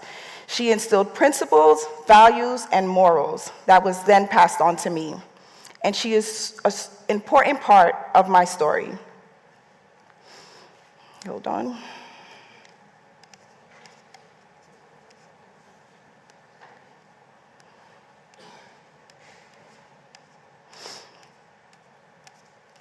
So this leads me to, as you can see, that's not even half of us, that's a quarter of us. Some of us living in Grenada, some of us living abroad. I'm a first-generation American, but I know for sure that I was definitely conceived in Grenada. When my mother was 8 months pregnant, she hid her belly and went to the States to have me. So I was actually smuggled into the US. It was a common belief in Grenada that having your children in the US would allow them more opportunities. Most importantly, though, I was raised Grenadian, and I grew up traveling back and forth. They made sure we knew where was home. I did not get a formal fashion education. I went to school, and I got my degree in finance and business, which later would come in handy. And while I was in college, again, my Caribbean parents, it was like, you're not gonna make clothes, you're gonna become an accountant, a lawyer, something else that they thought was a career to create wealth. I am pretty sure they're all surprised now. In opening my boutique, my ignorance is what allowed me to be fearless. And I truly mean that. I wasn't afraid to own my own business because that's what everybody in my family did. I got in the industry because I enjoy clothes. You can see my shoes. I was inspired by fashion, and I used it to express myself. Being from Grenada, as many of you can relate to, we were always surrounded by creativity and color. And I do want to add, this is not in my notes, but my first interaction with fashion was Carnival season, everyone making their own costumes. Whether they had money, didn't have money, everyone was being creative on the road. They each came wearing something that they felt represented them, whether it was Juve morning or Monday night mass. This creativity has always been integrated into my work, from the colors to the fabrics to the storytelling, even the just flow of nature, the breeze, the essence, the vibe, and the spirit of the people and the land of Grenada. Our nutmeg print eventually became one of our identifying prints, along with the striped pant, which represents the carronage. I always knew Grenada was special because that's where I was from. I said this already, but we didn't travel anywhere else but back home. And I just wanna, oh, sorry guys, tech. Though I wouldn't mind watching that again. So this is a nutmeg print that you can see here. That's a photo of my grandmother standing in front of her restaurant. I always wanted to depict fashion in my own eyes. And that's what I wanted the world to see, because they have everything else. What they didn't have was my perspective. As I continued my journey, fashion became more than just clothes. It was about telling our stories and showing the value of our history. How can I use fashion to share our stories on a global platform?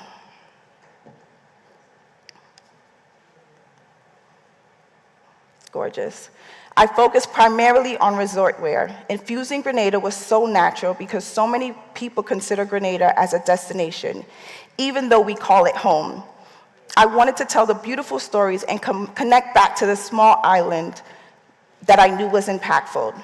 I wanted to claim stake, and I wanted Grenada to be in the conversation with larger Caribbean islands such as Jamaica, Barbados, and Trinidad.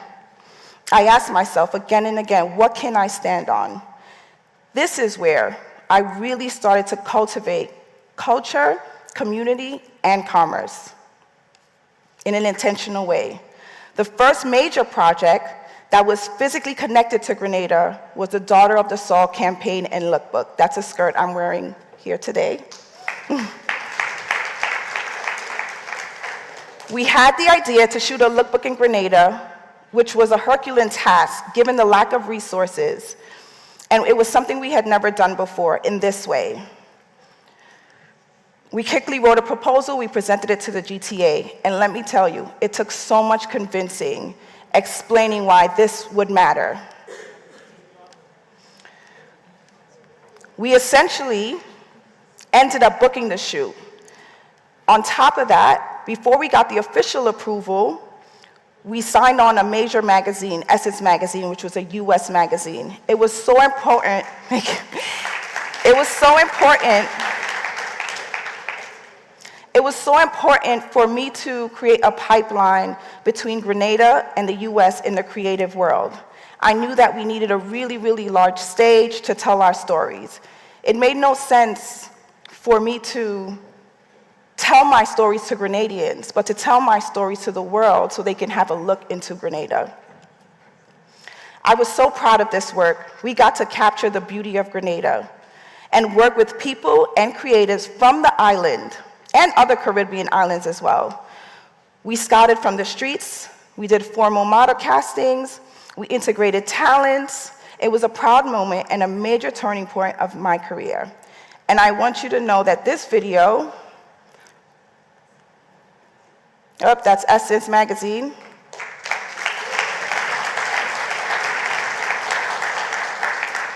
But this video was played at New York Fashion Week for the world to see.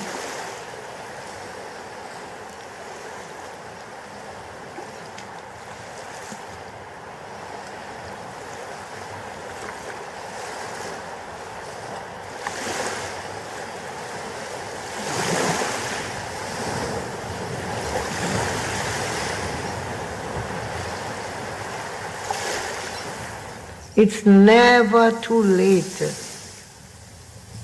for her to become her true self.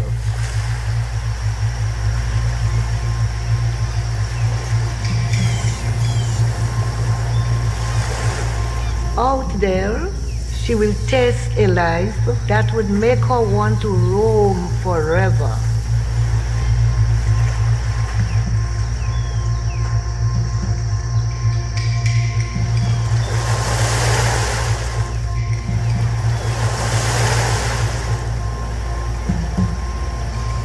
She will wrap herself in fabric made by the same hands that pray for her.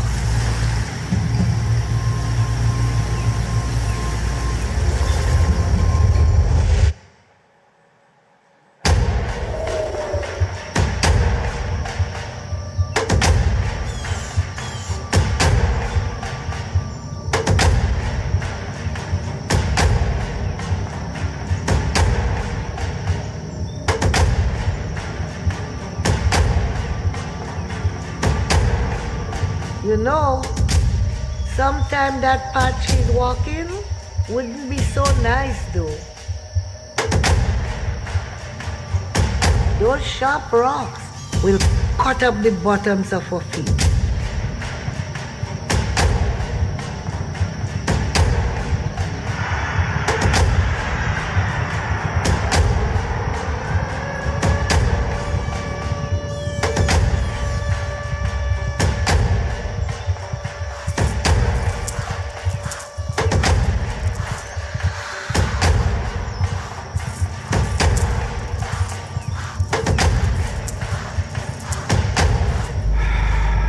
But she'll keep walking.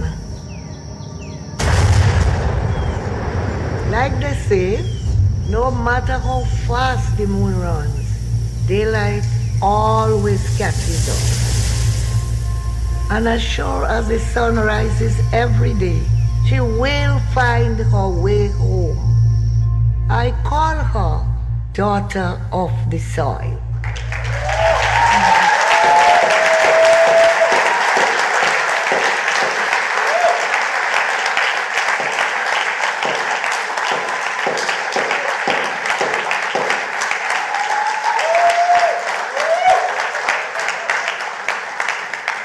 It feels so good to play that video on this stage with everyone that knows what it means. And it felt good to show them there, But what it did, it was a turning path for my career. I use different art forms, I use fashion, I use storytelling. I put my grandmother on a platform that she never thought that she would be on.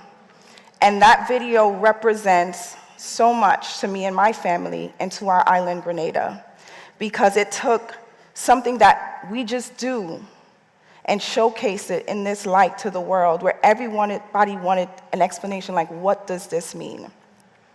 And there's two parts to this, right? It's things that we do for fun, that we do for entertainment, but also it represents our ceremonies that were passed down from our ancestors. And the fact that we still hold it in such high regard today means so much. The fact that I can share this part of Grenada. Jab is so important to our culture, amongst many other things. But this was something that I knew people were taking, right? They were doing their own rendition. And I said, we have to showcase this work ourselves. You see Slum in there, right? Like, we had to showcase the people that this is what they do and give them a chance to shine on this platform. So I'm going to continue to do that. Wherever I go, Grenada goes. However high I go, Grenada goes with me.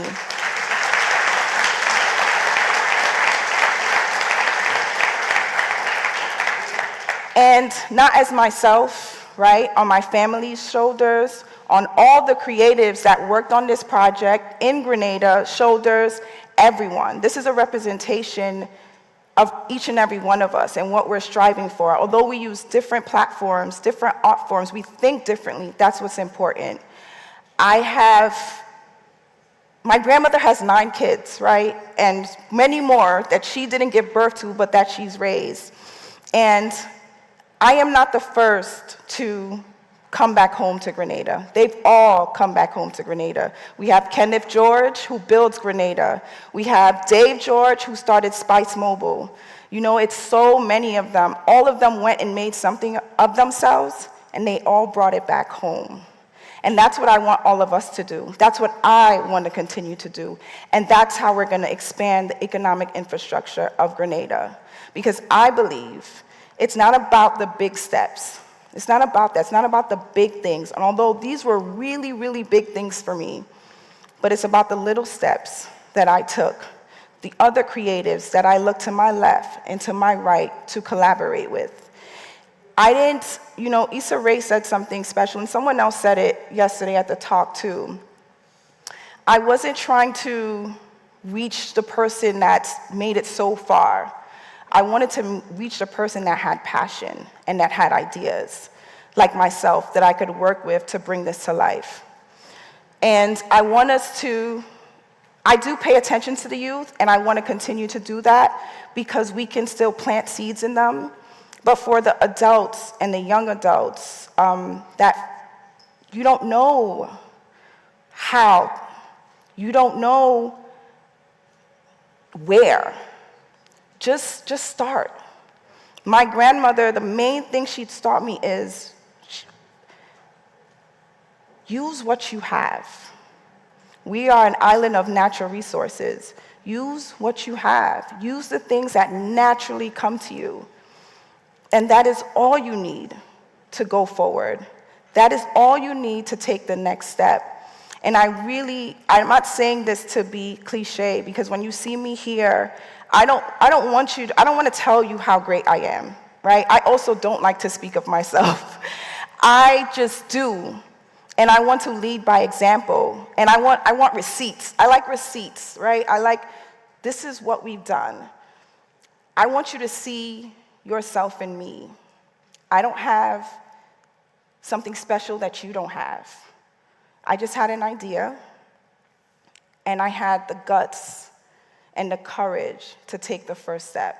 And it has been a long road. It looks pretty now, it looks beautiful now, but it has been a long road and journey to get where I am. And I'm at the point now where I can say, let me reach back. Let me show someone else how to do it, but not how to do it my way. Inspire them to do it theirs, but give them the courage and the tools and the resources so that they can move and go way further than I did.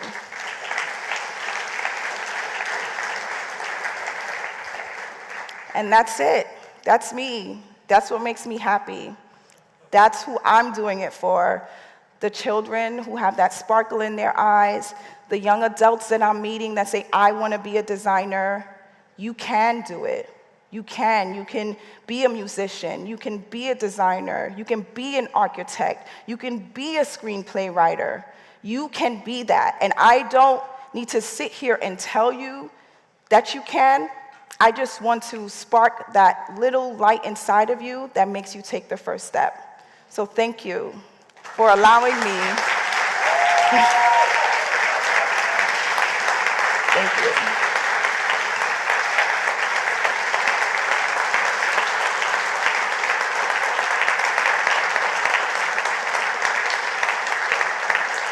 And I do want to say it like this. Thank you for allowing me to unleash.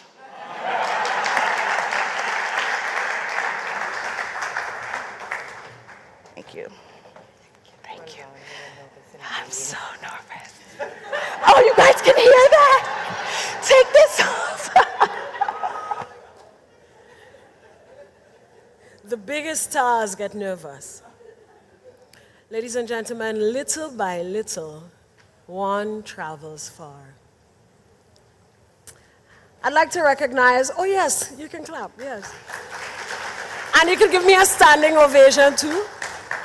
I'll take it tomorrow.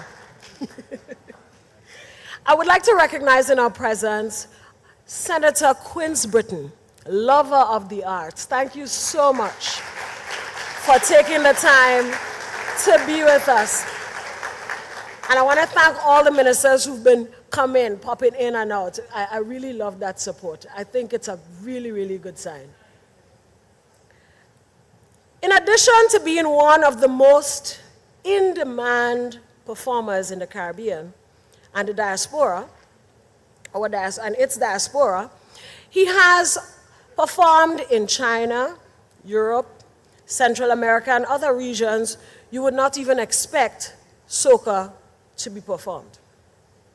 He is widely considered as the king of jab-jab music, a subgenre of soca native to Grenada.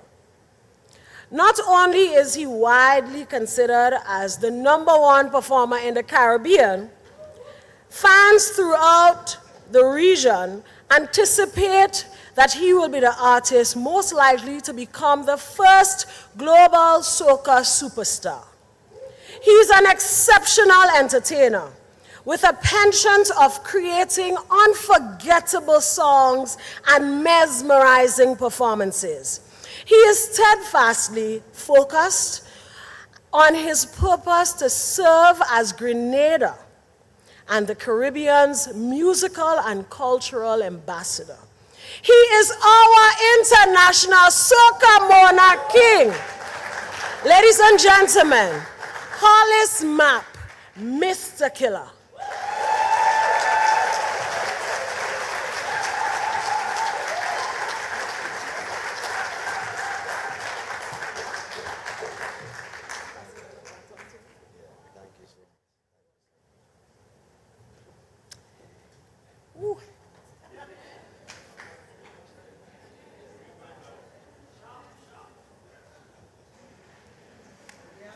I want to say a pleasant good evening to the ministers, distinguished guests, media, staff of the hotel,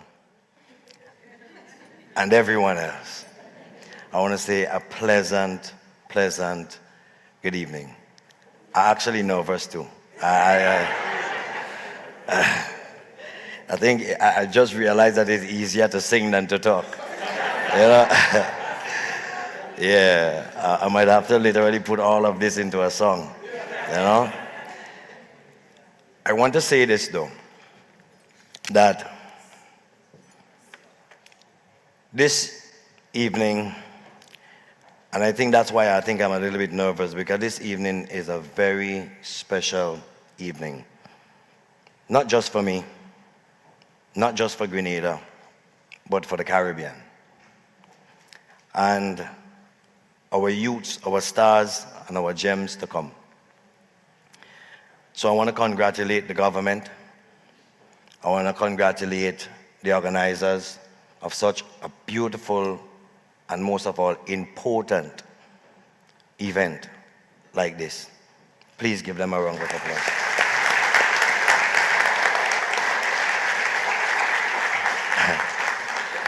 I think I'm a little bit nervous too because my whole speech, I can't plan. So really and truly my speech is me, and it is very important for me this evening, and it's a different swing. I think the speech that they kind of gave to me was the journey to Africa. From here to Africa and stuff like that, that journey. But I want to say this. I could only express Africa in me.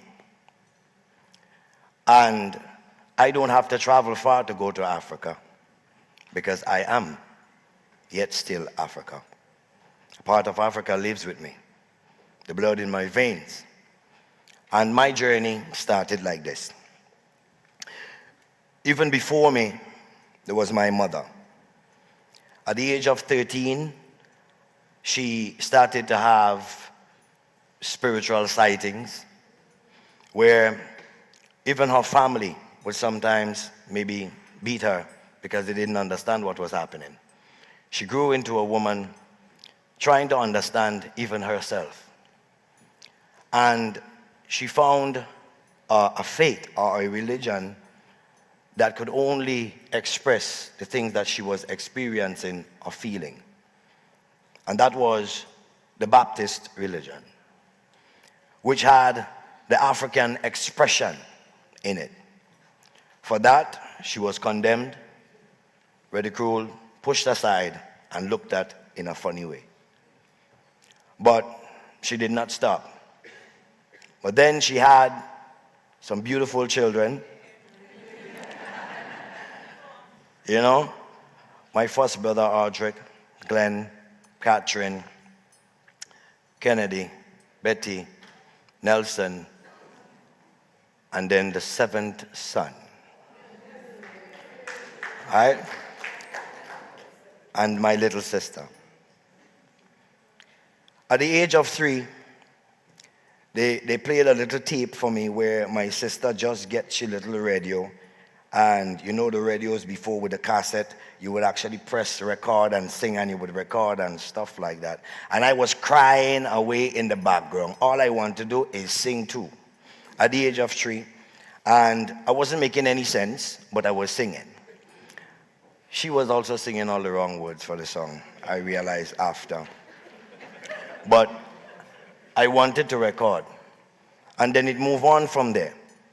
By the age of 7, the first thing I saw on my mother little black and white TV, them time you have to climb the house and turn the antenna to get the signal, and the knobs will go click, click, click, and that would be your show time. On that little black and white TV, the first thing I saw was Superman. Them time Superman wearing short pants. And Superman was wearing short pants at the time. And I wanted to be Superman.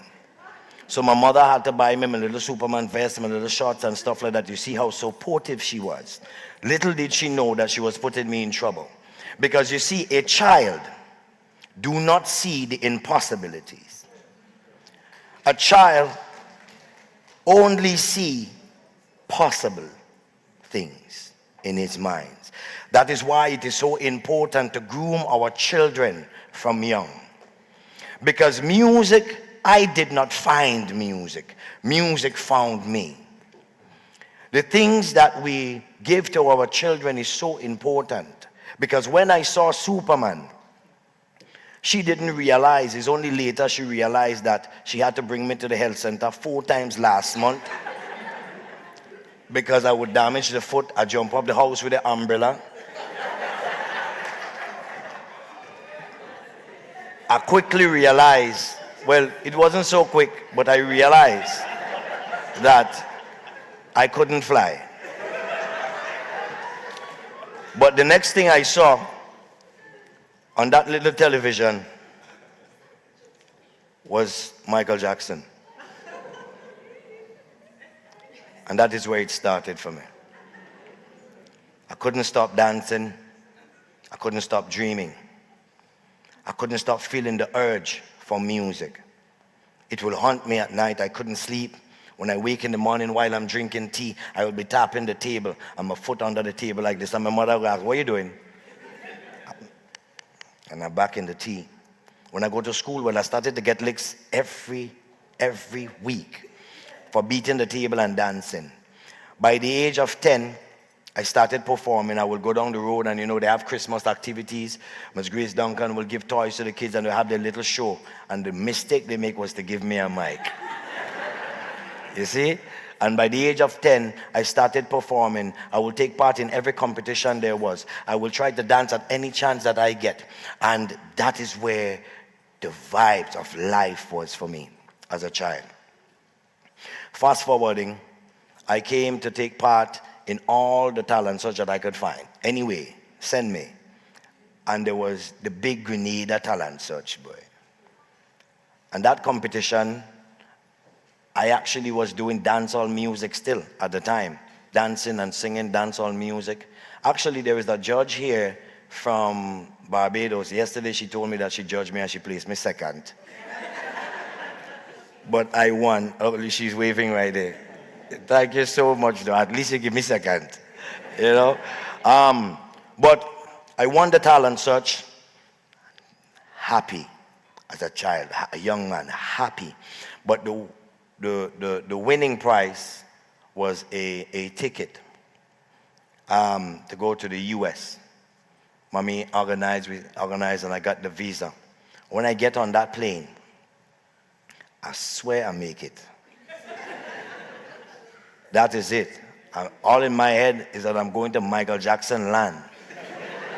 Not even America. But when I got there, I quickly realized that it's completely different from where I'm from. I came out the apartment, I say hello to a woman and she looked at me like if I was a little alien. Like that does not exist there. It was different for me. So I paid attention as a youth. I always liked to learn. So I would pay attention. And I quickly realized it is completely different. As time passed, my mother sent me to a friend that she had that was taking care of me, but I started to kind of go my own way because, I'm searching, I'm trying to find music, I'm on the road, but then I met the wrong friends. Because America wasn't the bed of roses. I started to get weary and frustrated as a youth because I'm not finding out. No, I am lost. At least in Grenada, I could go find a way with friends and I was doing music. Now I am lost. So I end up down the wrong road. Now that was a journey that I had to hide from everybody. That was a journey that I also had to hide from my mother. But something will tell her she would know, but I would lie. I didn't want to. But I said, no, mommy, I'm all right. That's not a bad lie. When I put down the phone, I would cry sometimes. Because the thing is, what she instilled in me was the understanding of the wrong and the right and the values actually made me know that I am not in the right place. So at that moment, on the road with my friends, everything is wrong. I started to become very frustrated. I started to feel like if I go back home, it's like I failed. You know what I mean? I didn't find what I'm looking for. I'm here, I'm lost. I go back home, I feel like I'm going to go back home like nothing. So I decided, you know what? Forget music. Let me just do this thing. One of my friends got shot. Well, I can't give you all the details, but God knows. And one day, I was walking down it was Utica, and I saw a man on a wheelchair. His feet was cut off. That's the first time I saw a powered wheelchair, so I was staring like this. Evening, I saw a girl, her feet was like this on another wheelchair. I said, how come I seen them people so today, bye? Anyways, I took it as nothing. But by the weekend, I was so frustrated. Some things happened, and I felt like there was retaliation happening, things on the street happening, and I felt like I was only going to live for about a week. I only had maybe about a week, I felt. It was okay at that moment for me to feel to give up, because I felt like I was lost. Now in that mood, in my mind, I had plans. And those plans was nothing good. But in the little basement apartment where I was jamming myself, I like music so much that I gather up all them cassettes, them people will throw it from upstairs. And I would put them to play. But I will say something. The Father never really lets you go. So I will put the cassettes to play, and while I put in the cassettes to play, I have the plans in my mind, and my plans, I'm not going to shift from it because I'm a very determined young man. If I am a footballer, I'm going to try to be the best footballer. If I am bad, I'm going to be good at it. You see?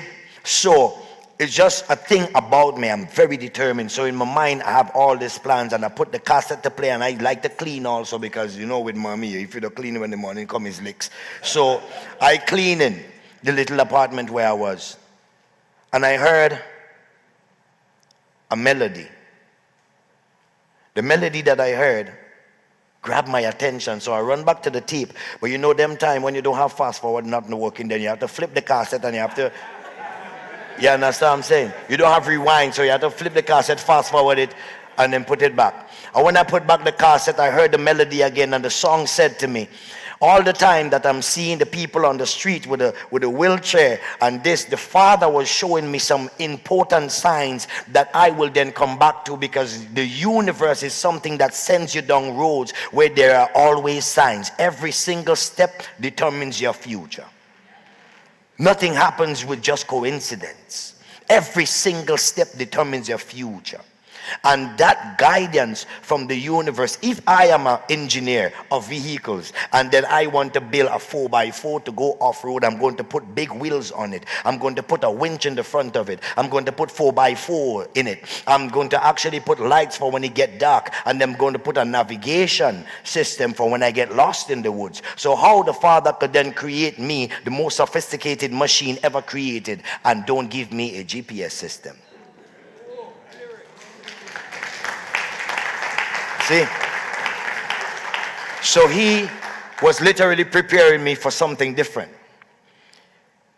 So the melody wasn't just a melody, it was a song that somebody else long ago sang that was also for me. And the words of that song said, if I was blind and I can't see the flowers blooming in the garden, I was deaf and I can't hear anything I wanted to hear. Was crippled and I can't go anywhere I wanted to go. I was dumb and I can't say anything I wanted to say. But if you can see and if you can talk, if you can hear and if you can walk, you should be grateful to the Father for what he has done. You should be grateful to the Father for what he has done. And now listen again. If I was blind and I can't see the flowers blooming in the garden, and the tears rush out of my eyes, and I felt like somebody touched you on your shoulder, and you felt weak, so you started to look around to make sure nobody ain't coming, and you close the door. And then I'm on my knees now because there is something making me tremble from inside. I remember the people I saw on the street with no feet, and I said to myself, but I could walk and I could talk and I could sing. What about if I couldn't see the face of my beautiful mother? What about if I look in the mirror and I couldn't sing and I couldn't see myself? I have every single thing that I need. The Father has designed me beautiful, strong, amazing, resilient, and he also made me black.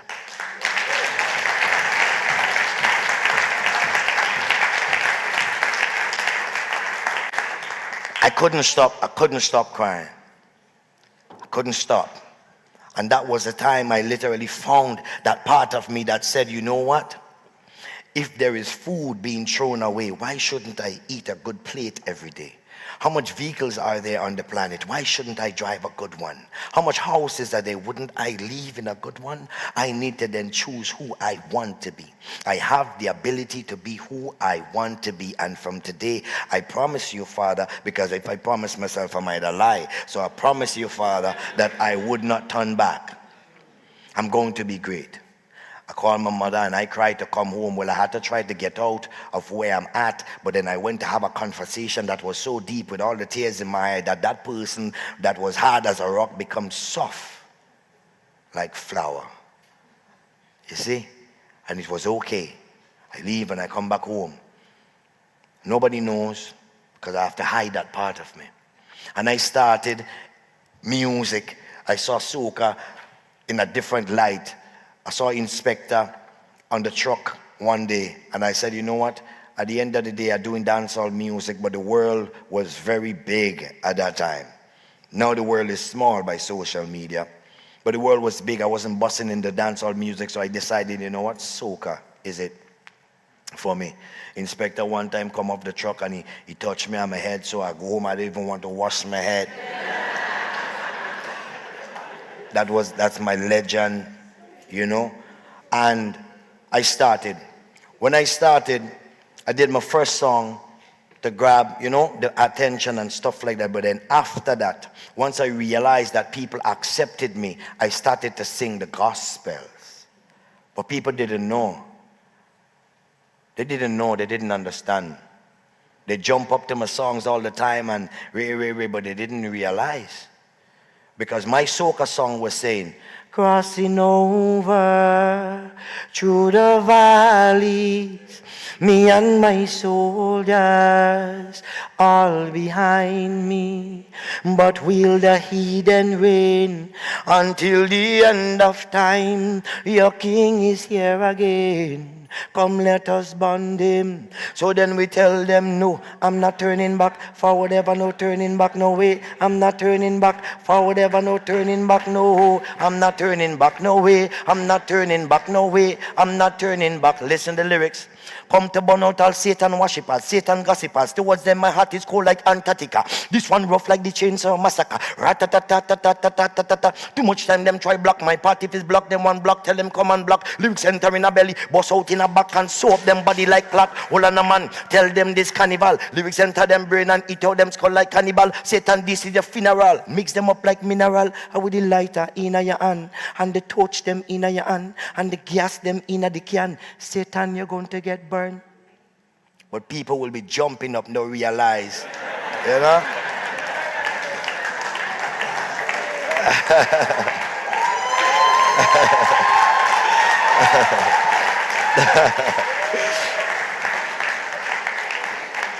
But I was singing about my journey. I was singing about me not turning back. I was expressing that power that I now feel inside. And I did songs upon songs, but still they didn't understand, because when I say defense, defense, defense, them start to break down everybody fence. Everybody fence flat. I went to St. Lucia. I had to have a meeting with the commissioner of police, the airport fence leaning so. Defense, defense. But then the lyric said, wake up this morning and I set myself a mission to keep on fighting and to break down walls of Satan. Don't matter the size of wall, I come here to make that fall. That is the battle call. Just say I just can't cool. You cannot take me for fool. I'm hotter than burning flame, I'm badder than raging bull defense. I keep fighting. You see, I was fighting. And that is your own fight. And I want to say this. Culture is not really external. Culture needs a host. And the culture man and the culture woman are the host of our culture. We express our culture. Our culture lives in our veins. While I was on that journey, Because my mother is so spiritual, I also started to study spirituality so I could understand who she is, what is happening, and all of that. So I started to dig deep. Every country that I travel, I would find the books to read to understand different religions, this, that, and try to educate myself as best as I could. And one time I read a book, and a little yellow book, it said, free your mind. It taught you all about the great wonders of the world. But at the end of the book, it said, why did you read me when everything that you have read you already know? Because it lives in your veins. Why do a child look like his mother? Why do a child look like her mother or her father? Because your genes have memory. So in our veins, our ancestors is still alive. They have not died.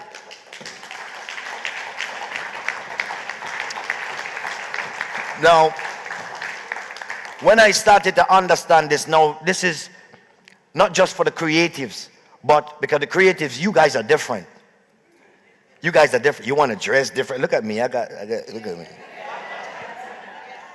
You guys are different. I want to big up Miss Kim Francis for, you know what I mean? Bless her love. Yeah. Miss Kim Francis. Yeah. When I learned that, he also said, to know, you must know. If you don't know, then you will not know. What does that mean? If there is a wing packed in your back, and you don't know that there is a wing there, you're going to run off some rock and fall. Brrr, you're tumbling down. But if I know there is a wing, I'm going to open it and I'm going to fly. So you have to know. That's why education is so important. Knowing makes you know. Because I knew that there was genetical memory in a system that has been created by the greatest of all great, the Lord of thy Lord and God of thy God, my creator, that lived a system inside here that holds the keys to understanding what happened before and what will then also happen. Because we ain't reinventing the wheel. Don't think we inventing this thing. That system, I understood that now my ideas do not come from my mind. Ideas are floating around in the universe. Our minds are like antennas. Our minds are that antenna that is actually going to break down the frequency chains and the signals that are coming in. Our human beings sometimes function like a cell phone. Cell phone have a battery, electrical battery that sends an electrical charge to the motherboard. You press call, create a complete socket. That complete socket called ferrons called signal called frequency. Now somebody in Germany picks up that phone and they're speaking to me in real time. Hello, hi, what's up? You go in the real time. That doesn't have wire. Now, how does that travel? People send pictures to your phone all the time, but you don't think about how does it reach there. There is a system, and that system, every system has been designed after the systems of nature, and every machine is after the human anatomy. We are the greatest machines. So, I learned to download instead of just think.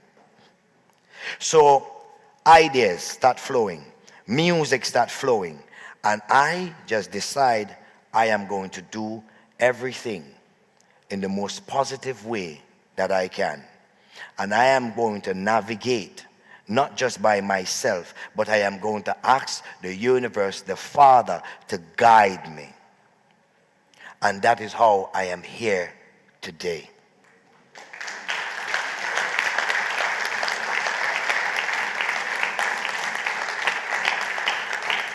And I explained those things so the creatives could understand.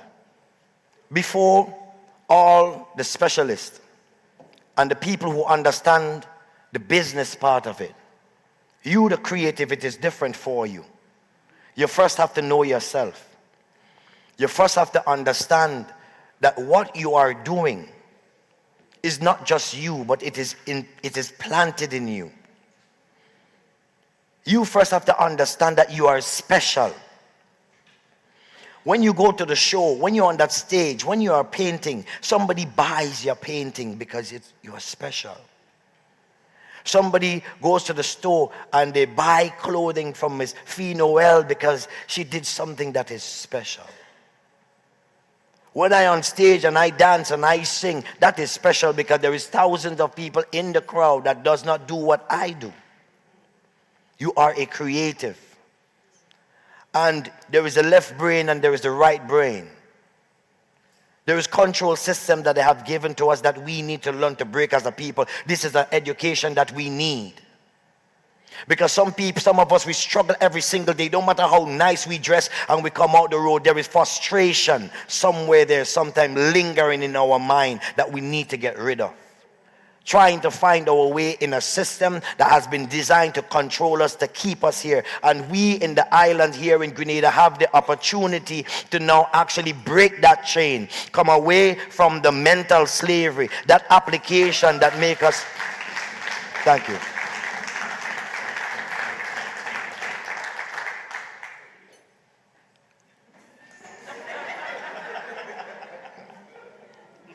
To break away from that chain. There is a psychological implant in our society that actually keeps us in a certain type of bondage. For years when I want Soca Monarch, and I don't want to make this political, because I will also say this, I stand firm, I am not a politician, and I stand firm for my country. Eyes green and gold, nutmeg power. You see? And I think that I'm supposed to be free to live in that way, because it's not our currency, it's not our dollars. Money only have power because we have faith in it. Our currency, our greatest currency, no nation is stones and trees. Your nation is your people, and your greatest currency is your people.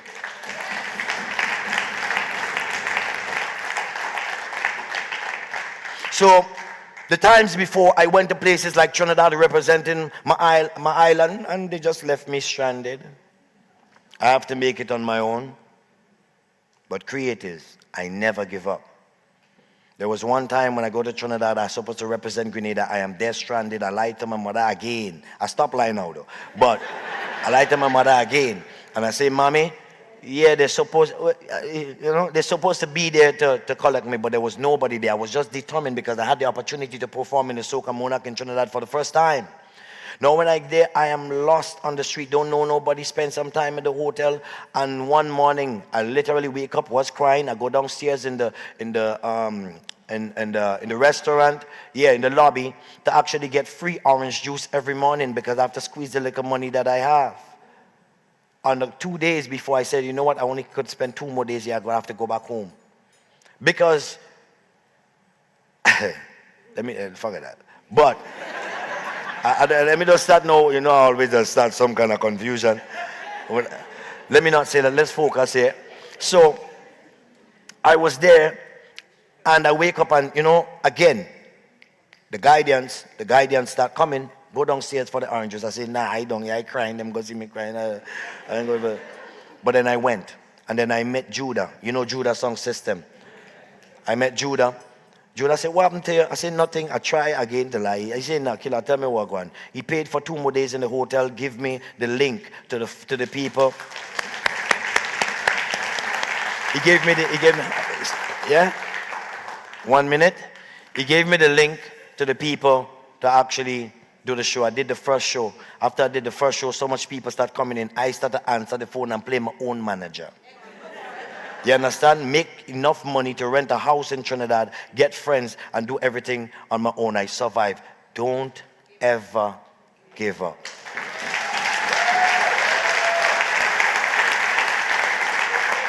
And I know, next time I need an hour.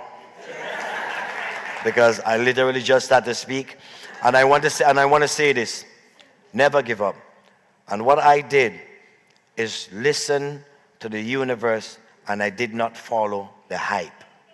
I listened to the universe, and I want to say this to the government and all the people who put this together: don't let this great moment happen, and then there is no action.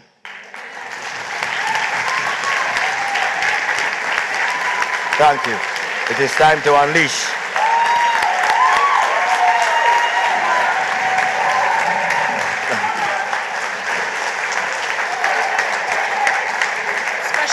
while they're moving. I just want you to sing Spice Out. Right here.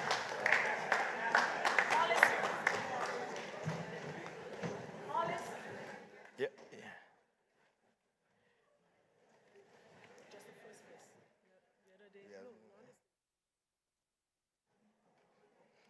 Thank you so much. I only sing any first time on stage.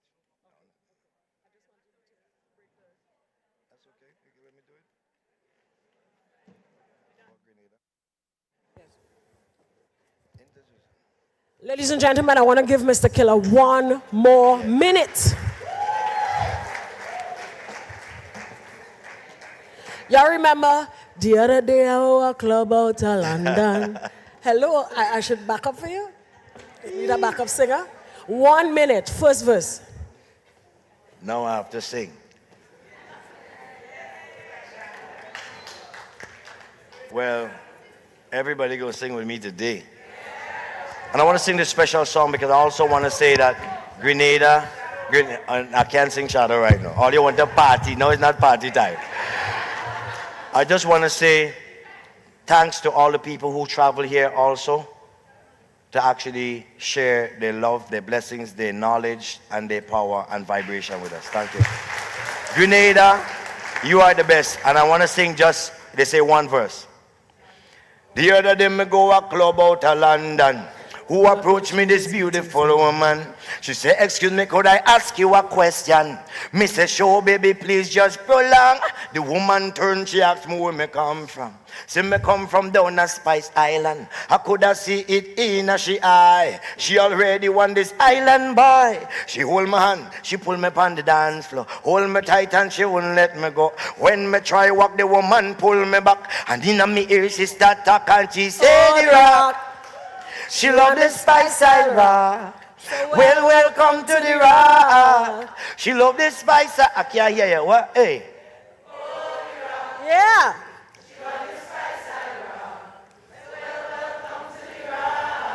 Thank you so much. The Spice Rock. Thank you so much. Thank you, Mr. Killer. Such an inspiration to all of us, not just the musicians in the house, I am sure. Ladies and gentlemen, I want to end this afternoon, day 2 of Unleash, with a dynamic panel discussion. Y'all ready for some dynamic musicians who will discuss from local to global? Y'all want to hear this? And we go today. Yeah, if you want to hear it, say yeah. Hey, y'all, you can follow instructions. I like that. I want to introduce our panelists. The first one, you met her yesterday. Somebody said this morning she was real good. Make some noise for Allison Francis. And Allison, you can make your way on stage. Fee Noel is our second panelist for this discussion. And then I want to introduce 2 people as you have not met yet in this conference. The first, she creates an emotive blend of Afro-Caribbean pop music. The overarching theme throughout her songs speak to female independence, mental health, and the shared experiences of hardworking individuals trying to fashion success with whatever tools they can. She has a concert this Sunday, wide open. Free ad, right? I'll take my VIP pass after the show. She goes by the name Sabrina Francis. Sabrina continues to work hard and overcome hurdles in the constant pursuit of her dreams. Excited about process, the objective is clear, and she doesn't plan on slowing down anytime soon. Sabrina Francis, everybody. Our next panelist is a Canadian musician. And I want to switch that around. A Canadian musician. Smooth jazz pianist. Record producer and owner of Thunderdome Recording Studio. He has worked with some big names. They're doing their own thing. He is recognized and accomplished as a composer and arranger for television, radio, and film. Ladies and gentlemen, let's welcome Mr. Eddie Bullen. Musician, producer, recording studio, and publishing company executive.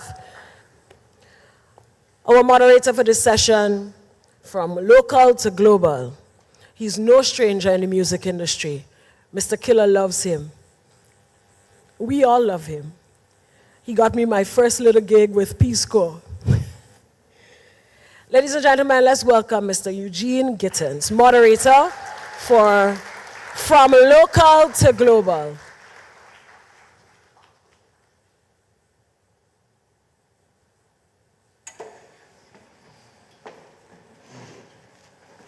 Testing one. Can everybody hear me?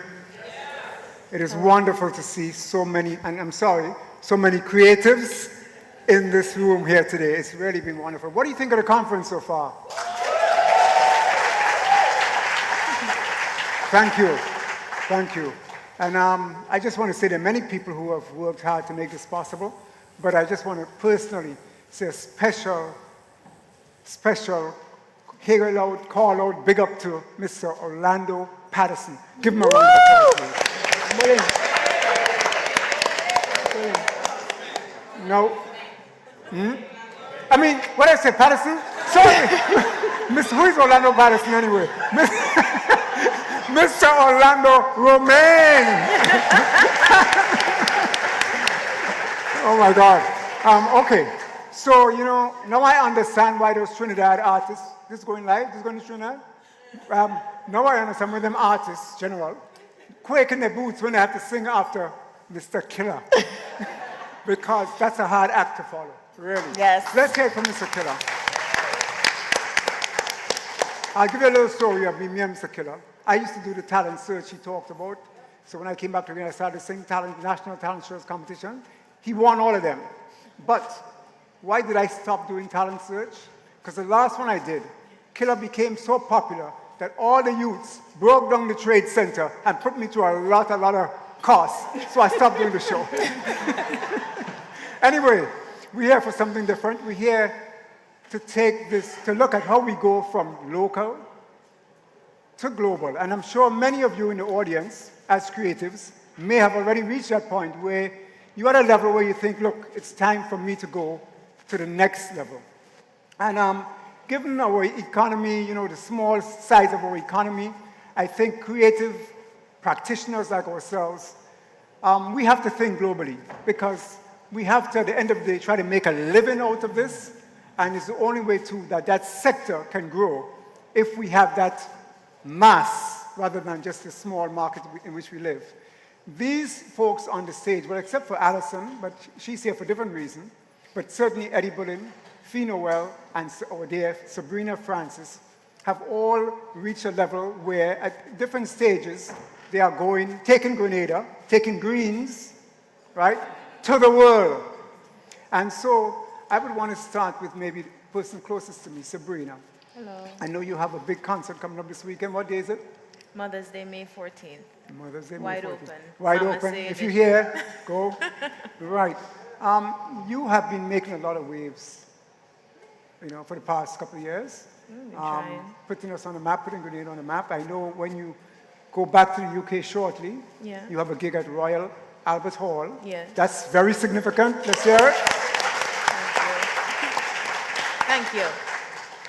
What would you say has helped you to make the strides you have made in the short space of time that you have made them? I think the biggest thing for me would be my team. Being an independent artist is it's a lot to do. Every little aspect of it is almost like a full-time job. So I can't stress the importance of a group of people. It could be a small group of people. I have like 5 people with me who think of what we could do. We think of ideas, and then there's like the everyday running to get to a point where we would like to be eventually. But I would say the biggest thing that you need is just a group of people that believe in what you're trying to do and you get together and just try your best with whatever tools you have to get to the next level. Okay. Yeah. I'll skip you for a minute. I'll go to Eddie. As most of you would know, Eddie is a smooth jazz artist, but he is also a music producer. He has his own studio, as I said before, and he has produced many people. I know lately he's been working with a Barbadian artist, and he's done a lot. But Eddie, I know your journey coming out to Grenada to try to break through an area like smooth jazz in Canada, so taking a local Grenadian musician and trying to make it in Canada. How was that possible? Well, I mean, you have to have stakeholders. And I mean, I'll correct you as well, too. I am a smooth jazz artist, but I've worked extensively with all the Calypsonians in Trinidad, from Marshall. I produced Marshall's stuff to Sparrow and all in between. And in Jamaica, from Toots and the Maytals to Beanie Man, I've worked with all those artists. But my thing, and I mean, my thing is contemporary jazz, smooth jazz. So when I came to Grenada, I met Jeremy, and I thought he was an amazing musician, and I encouraged him to write some songs. He had pieces of songs, and I encouraged him to finish the songs, write the songs, brought him to Canada, and I did the record. However, what I have to do is, you have to have stakeholders in this industry. I cannot do it all by myself. I used to be able to do it all by myself, but there's so many moving parts in this industry right now that I can't, and you can't keep up with it. I mean, last week, Facebook, you can do this on Facebook, and this week, all of a sudden, you can't do it. So I have stakeholders. I have what we call a tracker in the United States who works on getting the record to radio. I have social media strategists who takes care of all his social media posts. They look at every moving part. I have another company which is Believe Distribution. They are the biggest independent distribution company in the world, so they handle my record company. So it's having all those people in place. I mean, Jeremy he's getting over 5,000 spins a day. I mean, he's like, just think about it. He has over 450, actually 4,500,000 streams. That's two and a half times the population of Trinidad, right? And he did that in a year. Those are the kind of numbers that, right? So to follow up on that real quickly, though, there must be, I know they are, I've seen them, there are musicians, artists in the audience. Mm-hmm. How do they prepare themselves to take the music from where they are now, locally, to a global level? Just very quickly, Well, I mean, one of the things is social media is the vehicle that everybody looks at. And I know it is. I mean, we are a country of 100,000 people, so it is trying to get everybody on board. That is the thing that we all look for. That's the thing that companies look for. That's the thing that I look for with regards to an artist. And that's what I try to cultivate. And trying to find new ways of marketing and promoting yourself. For example, there was a lot of talk of ChatGPT. You have to figure, once there's a new, some kind of new idiom to promote yourself, you have to find a way of doing it before the rules and regulations get in, and then it sort of squeezes everything. So, for example, I think that's one of the things that we have to look for. Look for unique ways of marketing and promoting your stuff. I mean, that's kind of really what it is to break through to get to a global audience. Mm-hmm. Fee Noel, well, already established brand, and for the other fashion designers in the audience, you already established, and I know the hardest thing is, it's one thing to get there, but to stay there is probably even harder. Mm-hmm. So when you get there, how do you stay there and even go further? I would have to say, for me, it was collaborating with other artists and bringing out all our resources together. It's how I've been able to stay, it's how I've been able to have an authentic story, and it's how I've been able to just grow, and it's more of a horizontal growth than a vertical growth. And for me, it's very important that I continue to connect with my peers and create magic with them. And I want other people to know that that's an avenue for them as well. Like if you want to model and there's a photographer that's local, work with them. Someone's gonna see it, especially in the age of social media. Collaboration, I will always hold dear to my heart because it's fusing worlds together, and that's what we need.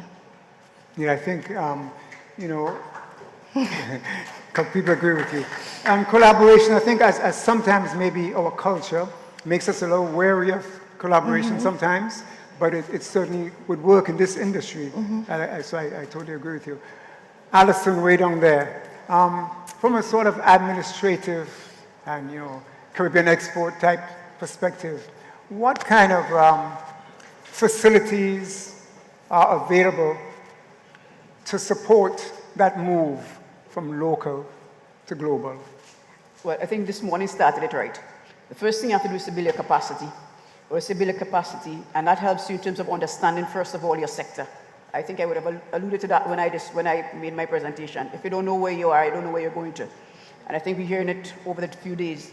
So if you want to unleash, you need to really and truly believe in yourself, let go, and go for it. But today it was mentioned about understand what's your unique value proposition, why they will want to consume from you outside of anybody else. And then the support that we give after in terms of your capacity building, you have to take it through your stages. A lot of us, or a lot of creatives, a lot of persons try to rush for that success. And by rushing, you can miss some very critical steps. So you build your capacity, you showcase, you engage, you do your mentoring and your coaching.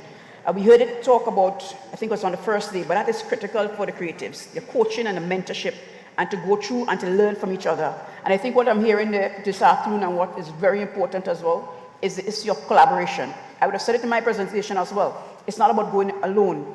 I think Simon mentioned, you know, you're a photographer, but you have the writer, you have the other artists next to you. It's about collaborating and how, as a sector in of its own, you can go forward. So then just a final point before we continue is that I think for us and where Grenada is concerned and what we're trying to do, consider this issue from a festival standpoint. I do believe we would have mentioned it again earlier about whether, you know, they come just, it's not just about carnival, but they come for a theater production. And the theater would involve fashion, the theater would involve your music, the theater would involve, in some cases, your animation, and you'll be able to pull all the sectors, your craft. But the basic thing is, in terms of where there's support for, and you know, I hope you'd hear from like CAFA and the other development organization and support, is in terms of helping you with your capacity, and then getting you to market, showcasing. But getting you to market, and I would have said it when I discussed before, to trade, you don't need to leave. And that's where the digital economy comes in. And I just want to identify that local to global don't mean you got to leave this rock. All right, you can get out there by being digital. You can get out there by making sure you have an online presence. If you're not online, you do not exist. And this morning we talk about the fashion and you know, the virtual reality and the AIs and different things. So you're going to sell your fashion, they must be able to see it, you know, you must be able to put that dress on you. I spoke to some youths at UNESCO, was earlier on this year or late last year. And that's the idea. If you want to push yourself out there, the person out there must be able to see. And we look at building that capacity, and then think from the policy standpoint and so forth then, for those who have the actual good, how do we deal with the issue of e-commerce and payments and transfers? But that's a whole other discussion and level we need to talk about when we talk about local to global, if you're going to talk about trading and getting your product out there. Services is easy, digital, online. But when you talk about a product now, you have to talk about the issue of your e-commerce and your payments and the movement of your goods. So we could discuss further, but there's a lot of support through our development agencies within the region to help that. And I think the initiative what's here today starts that with what the government has done. And we need to, as they said, I think Mr. Killer said it, and I want to reiterate, you can't make after today or tomorrow. It cannot stop. It has to continue. But I want to impress. You have to continue it. I don't want the government to continue it. I want you to continue because it's about you. And it has to be about you, not the government. All right. Thank you so much. Thank you. Salient point there. Sabrina. Yes. What are some of the challenges you've had along the way? Like maybe 2 big challenges that you were able to overcome that are significant that you can share with others. Okay. There are many challenges that I feel like you face as an independent artist. One of them, the biggest one I would say, is the challenge of finances. As an artist, we feel like we're stuck sometimes because we have all of these things that we want to say and all of these skills that we want to showcase, but we ain't have no money. I would say start wherever you are. So you're an artist, you have something to do, you want to do it. Money not just gonna fall out of the sky. So start wherever you are. You have social media as your tool. You have social media as a tool.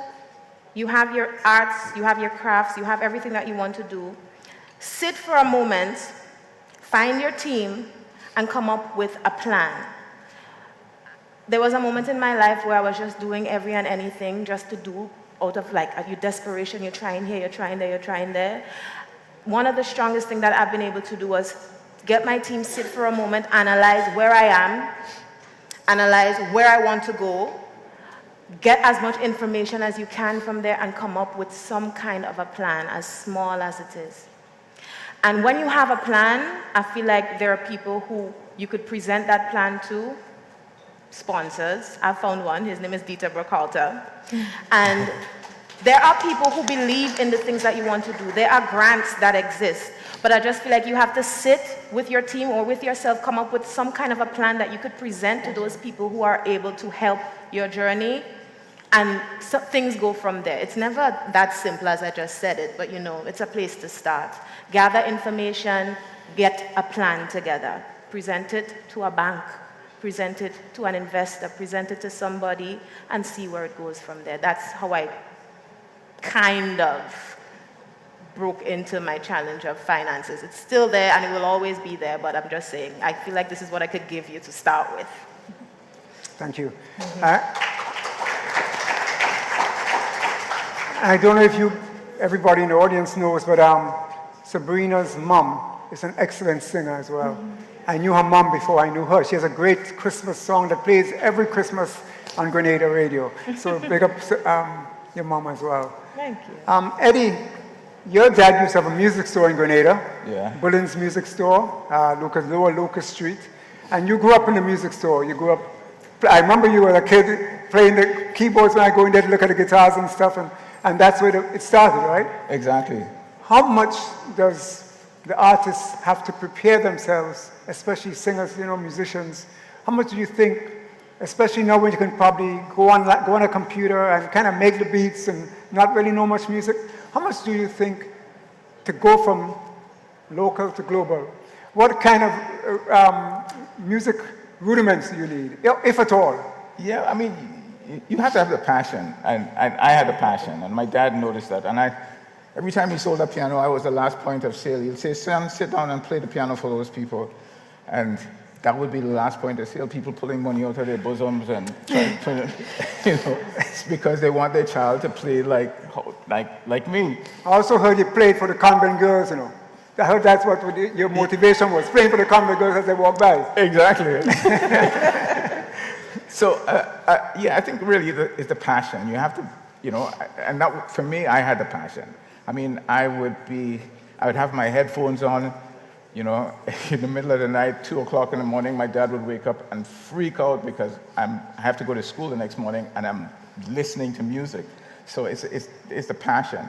And I think, to sort of echo what Sabrina was saying, with regards to having a plan to go from local to global.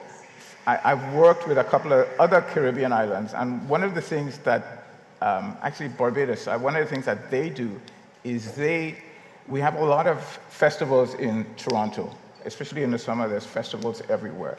And some of the festivals, they have big name artists, but sometimes what they do is if you could get to, for example, to Toronto, and what the Barbados government has been doing is financing the groups to get to Toronto.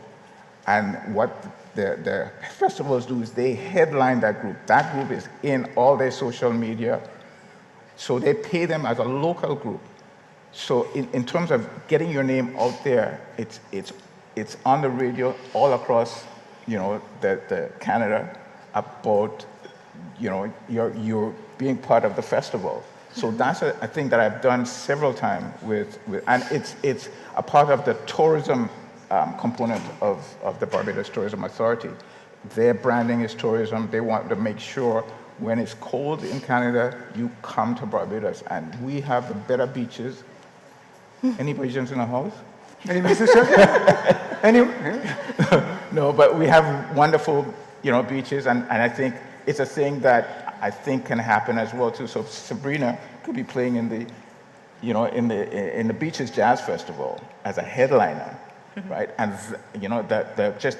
the amount of media and the amount of social media that gets pushed. So that's a little point from local to global. That's just to sort of add to your plan, is trying to figure out how to do that. So that's kind of a way to do that. Thank you, man. Fee, again, people at different stages, and everybody's path is different. I'm sure. Every creative's path is different. But how would you know that the time is right for you to move from this point, the local, to the global? You've been doing it for a while. When did you get a sense, or how would you know the time is right, that you're ready to make that kind of move? I don't necessarily think, for me, I have to break things down, right? So when you say local to global feels so big, and it felt big to me. So I broke it down, and it was just like, what is the next step, right? Because I can't see the top of the steps. There's something called the right timing. There's something called the right people. There's so many different levels. And for me, it's like, I think of it as, what is the first thing that I have to do? Is it make my design? Is it get it produced? Is it put it on a friend? And I think that what causes the rush of what you was talking about, Allison, is that you're thinking about the bigger picture too soon. So you're always going to feel that burden of, I'm not where I want to be. I'm not where I'm supposed to be. And I want people to debunk that. I want them to make small goals. I really stand by the little by little, right? Because I didn't start out making clothes with this big idea, like, I'm gonna be global, I'm going to be this, I'm going to be that. It's along the way that when I started trying to follow the script of an industry that wasn't designed for me. Like I was like, oh, this is how they're doing it. These are how many collections. This is what I couldn't finance that. Nowhere near. And I was like, what's my story? What can I say? I didn't have to, no one can own Grenada, right? It's a place. No one can own it. But I said, I can talk about it in my space. I can talk about Grenada, and I can make people interested in, like, well, what's Grenada? Why does she keep talking about Grenada? It was these simple little steps that I took that allowed me the runway to take this globally. But I didn't start out thinking of being global. I didn't start out thinking like, oh, it's going to be Grenada, it's going to be this, it's going to be that. It was different trials and tribulations where it's like, there's so many designers. What makes me special? And this was something that I asked myself, right? And Serena, I'm sure you asked, like, your mom had a great voice. You come from a family of great voices. It's like, what makes me special? And someone else can't tell you that. You have to answer that for yourself. Well, people will actually ask you this question. I mean, and you have to be able to answer it. It's like, why should I invest in you? Why you? Why you? Yeah, why you? Yeah, why should I give you this money to do this? What's But so nice about I it? always say, though, that, once you work on your craft, once you're good, somebody will find you, and somebody will invest in you. Yes, so that, for you to say that, that's what I want to end with, in the sense of, just make sure that you are good. Build what you have. Keep working at what you're doing in your own way. And I can guarantee you that your people will find you. They will find you. They will want what you have. They will support what you have. And guess what? You know how you go global? It's not from you screaming at the mountaintop. It's from all the other people that you touch that is now spreading your gospel and your word. Were you going to add something, Sabrina? Yeah, I just wanted to add that I don't consider myself a global act in the least at all. I feel like I'm still at the very, very, very beginning of my journey.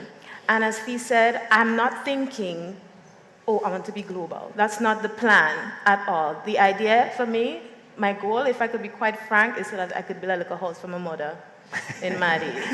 You know what I mean? But at the same time, you have to ask yourself, what does that look like? And where do I need to be for this to happen?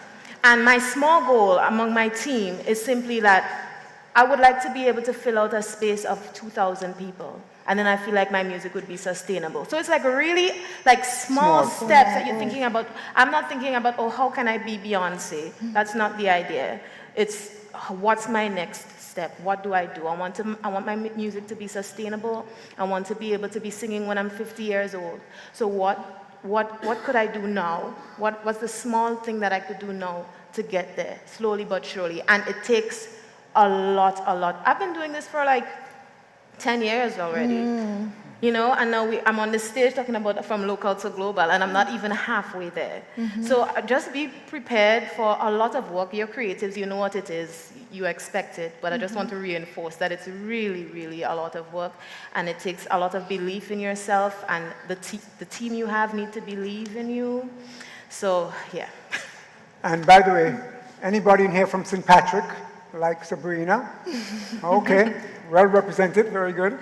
Alison, do you want to add anything to this conversation? I want to tell Sabrina she needs to unleash that spirit. I hear her speaking it, but she wants to tie it on.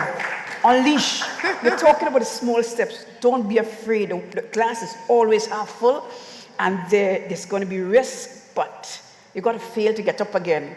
I know you say you're trying, you know, but I'm feeling that you're speaking about, you know, that this, and you don't want to be the Beyonce. I could understand that because, like, everybody wants to be the Rihanna, but that's a phenomenon. No, it's not saying that it's not a possibility. I'm saying that the thought to start there, it could be overwhelming. So that the people who want to achieve it is kind of just like, okay, instead of starting there, let's think of let's climb the stairs. You know what I mean? And I'm not at the top of the stairs. I feel like I'm where a lot of people here are. And I don't know if you could relate to where I am. It's really just finding the gut to take the next step. Yeah, and then to assess. Oh, you get what I'm saying? Yeah. Right. Yeah. If your dreams don't frighten you, they're not big enough. If your dreams don't, I'm terrified every day. I'm terrified every day. But I feel like the people that I have on my team make it very possible. And I feel like I'm not afraid to try the biggest things. I mean, I'm going to play at the Royal Albert Hall opening for Asha. I'm not afraid to try it. You know what I mean? But I'm saying before, there was a time when I would have thought about it and then get overwhelmed. And I feel like it makes it easier and more enjoyable when you think of your next step. And the steps are going to get bigger and better, and you're going to start enjoying the journey a little bit. In a very nice comfort zone. Yeah. But you said you have a good team, so let the team take some of the pressure off of you. Listen, I'm going to do something. Pressure never goes away. Thank you. I'm going to do something a little different. I'm going to take 3 questions, because I know you might be down to ask a question that I didn't ask, so I'm going to take 3 questions from the audience. Anybody wants to ask any one of these people a question? Stand up. Just come forward a little bit. I'll say the question over after you ask it.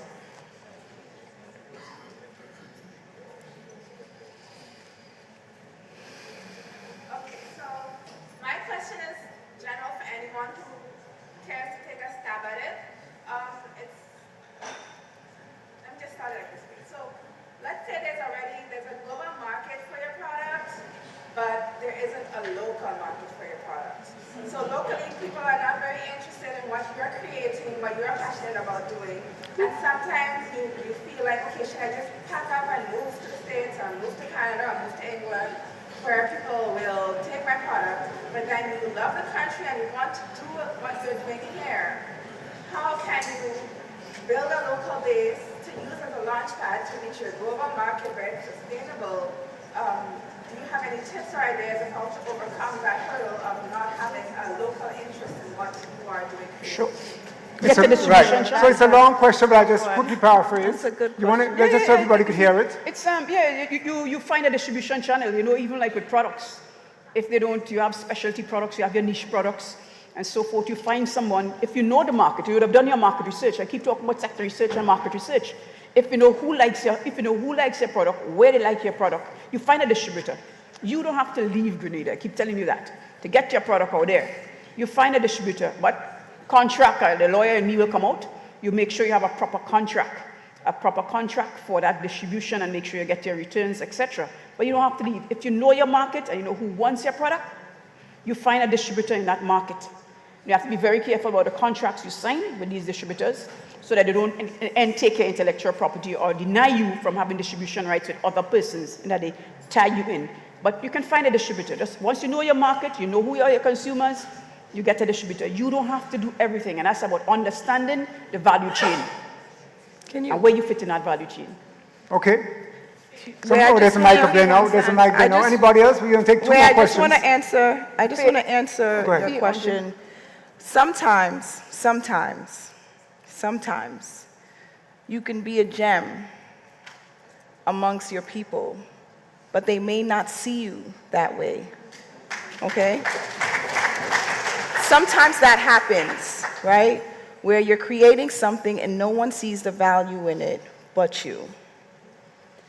Sometimes you do have to show them.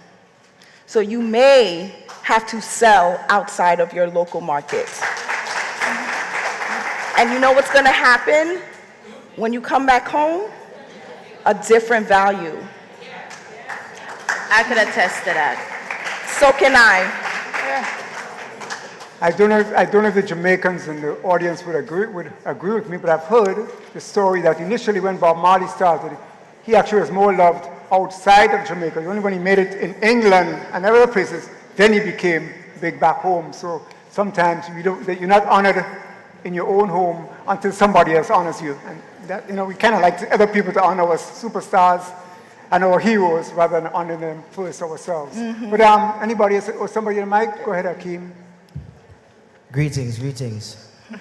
So being present in a third world country, right here in Grenada, in the beautiful Grenada, where our financial institutions are not globally recognized. Yes, no, with the mission of trying to go from local to global. What advice do you have for the ghetto youth trying to strive as a creative, trying to tap into that global market when we cannot access funds throughout the global market? I'm a musician. I stream music, Spotify, all over the world, Mexico, everywhere. Yes, I have the internet platforms now that allows me to distribute all over the world. But my money is being piled up in a bank account that I cannot touch because it is not recognized by any Grenadian market. Now, remember, I am speaking as a layman. Assume I am the least educated person. Assume I have no connections whatsoever. What advice do you have as a solution? I face the same challenge. I'm a singer. I sell music. I also sell merch online. I think it just takes a little bit of research. We do have the disadvantage that we, in Grenada, and we don't have a lot of, we only have one international bank left. But there are platforms online that do transfer your funds to your local banks. You want the example? You want to talk to me afterwards? Stripe. Stripe, Eventbrite. But we'll talk afterwards. Hakeem. What are you selling? Oh, it depends on what you're selling. For me, Sabrina Francis, I use Stripe.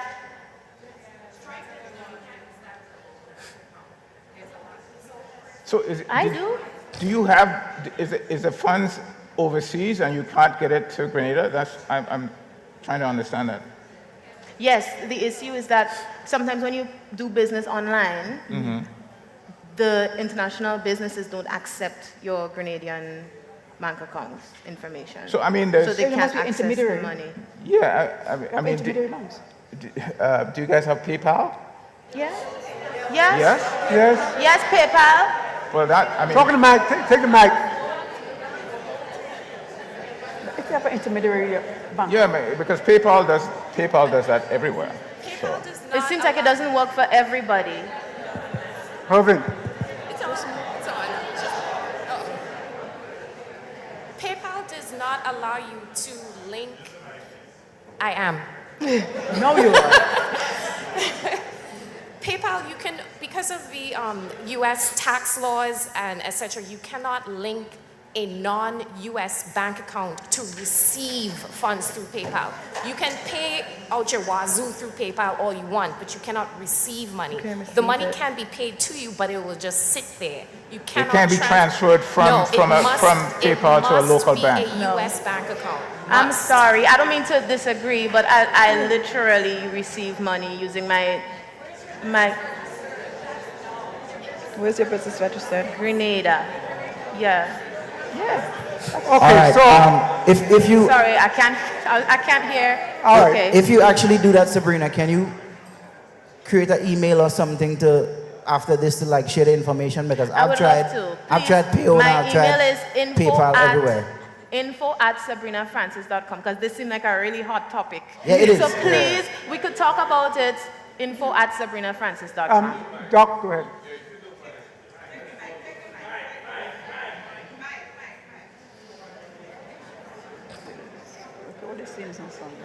If you all don't mind, I would suggest we not pursue this topic, and that the organizers will find a private way of sharing that information with who wants it, right? Because some of this is being live streamed and everything, and the reality is that there are a lot of impediments that are put our way for doing financial services and transactions, and some of them make no sense. These are battles the central bank is fighting, we are fighting it at the OECS. So if Sabrina has found a way that works for her, then let that be her secret with sharing with us, right? So for a while, so as long as that window is open, we make use of it. Thank you. Okay, well, actually, I just want to mention one thing that comes to mind, Go because ahead. we're talking from local to global, right? So in Canada, there's a... Let's just hear Eddie a while. So in Canada, the government of Canada came up with an initiative. If you notice that... Hold on, one second. Just hold those conversations for a while. I know we have a hot topic going on there, but one last comment from the panelists. Go ahead, Eddie. The government in Canada, they've come up with, which is called the CRTC, which governs the airwaves in Canada. If you notice that every major artist now is a Canadian artist. Drake, The Weeknd, right? And there's a reason for that. You know what? The government of Canada says every radio station has to play 33 1/3% Canadian content. So what happens? All the major record companies signing all the artists because they know they're going to get played in Canada, right? I mean, from jazz, if you think of Michael Bublé, he's the biggest selling jazz artist. If you think of Diana Krall, she's the biggest selling, all Canadians. And it's because of a government initiative. And there was no money put into it. It's just a mandate that says, listen, you got to pay 33 1/3% Canadian content. And over the years, you see what happens. Yes. So, and this is another thing, Sabrina, that, and Alison talked about this as well, where is collaborating. So, if you collaborate with a Canadian artist, it means that you all of a sudden you apt to have Canadian content, which now will get you on the radio in Canada, which now will bleed over to the U.S. So these are things that can happen, you know. So sometimes you look locally, but you also have to look internationally at the things that are put in place to help artists, and you can ride on that, on that back. Make the system work for you. Yes. But I really hope as well that the people listening who, you know, whoever's in control of the creative industries now, because we have this thing going on, could listen and hear that this is a huge problem, that we can't access our funds, and it's hard to do business internationally. So make note of that, because I think our last semi-international bank is about to leave Grenada, and now we'll only be left with. Okay.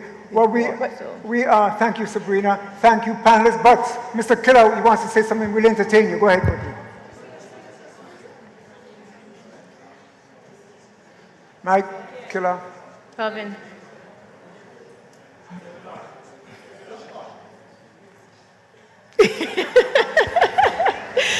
Why are you doing me that? Okay, I just wanted to say this quick because I spoke earlier, but I just wanted to say this to Sabrina specifically. You are one of my favorite artists in the world, in the whole world.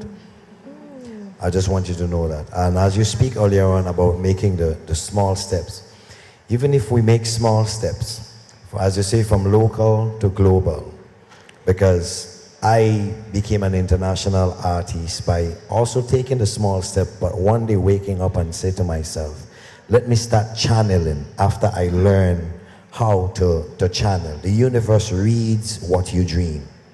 So even though we take small steps, you don't want your target to be short. You want your target to be big. So don't forget to keep dreaming big at the same time. When you go to sleep at night, remember in your mind that you are bigger than Beyonce. You understand what I'm saying? Yeah, I just wanna leave that because the universe do read where our mind is at. I wake up one day, I was fed up with just doing the soca monarch and stuff like that, and I started to think a certain way. In the same year, I had my first international hit that became the most viewed soca song in history at the time, which was Roly Poly. And I wasn't saying to myself, I'm the best. It's only when I reach on the international stage, which you think, where you said a while ago, oh, I feel like I am not ready, I'm just a baby. But you would be surprised. Nothing is impossible when you think about it in a certain way. When I got to that stage and I realized I was the baddest thing. Blessed love, and I love your music. Thank you so much. Alison? Yeah, I was just saying, it would be remiss of me as a trade expert not to mention the fact that we have to know the trade agreements that we are part of. We are part of the OECS, we are part of CARICOM Single Market and Economy. We have an economic partnership agreement with the EU. We are also members of the WTO, and there are rules by which we have to follow. So as you talk about local to global and you understand your export readiness, you must know what your rules of origin requirements. So the fashion designer, where you get your input, the craft persons, where you get your input to meet the rules of origin requirements so that you can get your products duty-free, quota-free into the European market, which makes your product obviously then more competitive. So these are things you have to think about when you talk about price and competitiveness.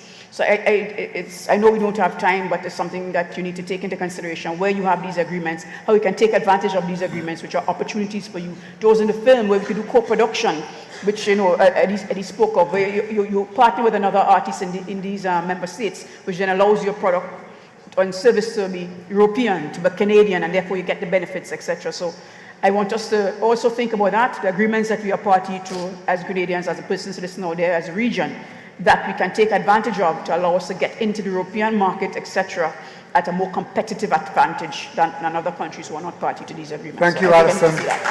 Alison needs to be on everybody's team. Pardon? I said you need to be on everybody's team. I need to be. Yeah, I'm available. Let me just say thanks to all the panelists, Alison Francis, Eddie Berlin, Fee Noel, and of course, Sabrina Francis. Give yourselves a wonderful applause. You've been a wonderful audience. Thanks for staying with us. See you tomorrow. And don't forget, tomorrow we have an exhibit. All our arts and crafts and artisans will be exhibiting their works from 2 o'clock. And then we have a mini concert. Sabrina gonna be singing one song, but we have Akeem, we have Andrew Hitz Phillips, we have, my God, I can't remember all of them, but we have a lot of artists gonna pass through, and so the music will start at 4. So it's free. Invite your friends. Everything is free. So see you tomorrow. Thank you. Thank you, Eugene.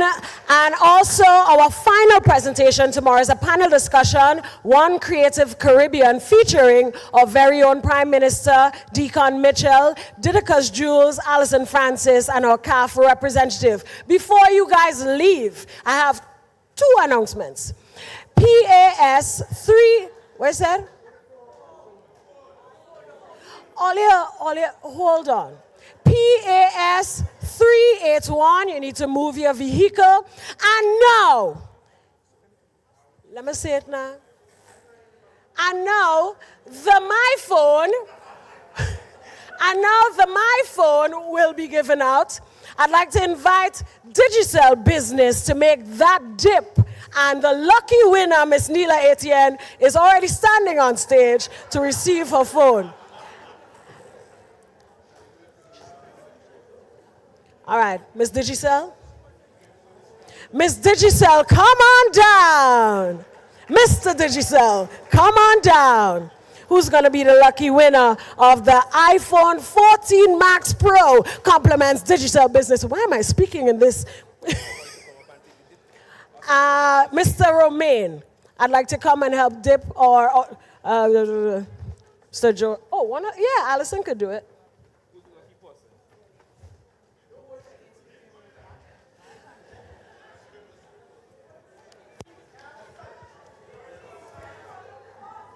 Shake. Call my name.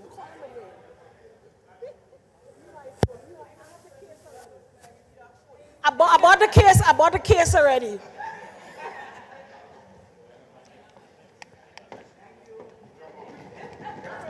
It's me. The winner, if you are here. He is. If this person is not here, that phone going home with me. All you are happy for the person. The winner of the iPhone 14 Max Pro is Mr. Akeem Abraham.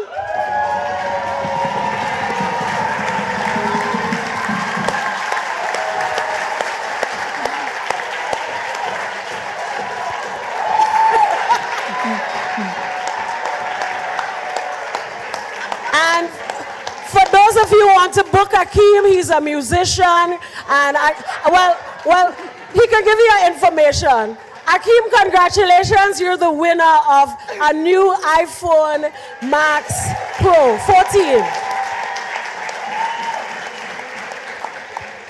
What did you tell people? What did it? And I told y'all, right? Did I not tell y'all? Y'all wasn't the one taking the information, huh? Oh, anyways, you want to first story?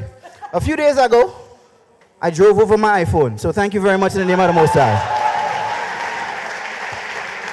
The Spirit was with you. Congratulations, Akeem. You're the winner of the iPhone 14 Max Pro. Ladies and gentlemen, this is it. We ended on a high. See you tomorrow, 9 o'clock sharp, for our first two presenters telling their story about how they got through the industry. Thank you.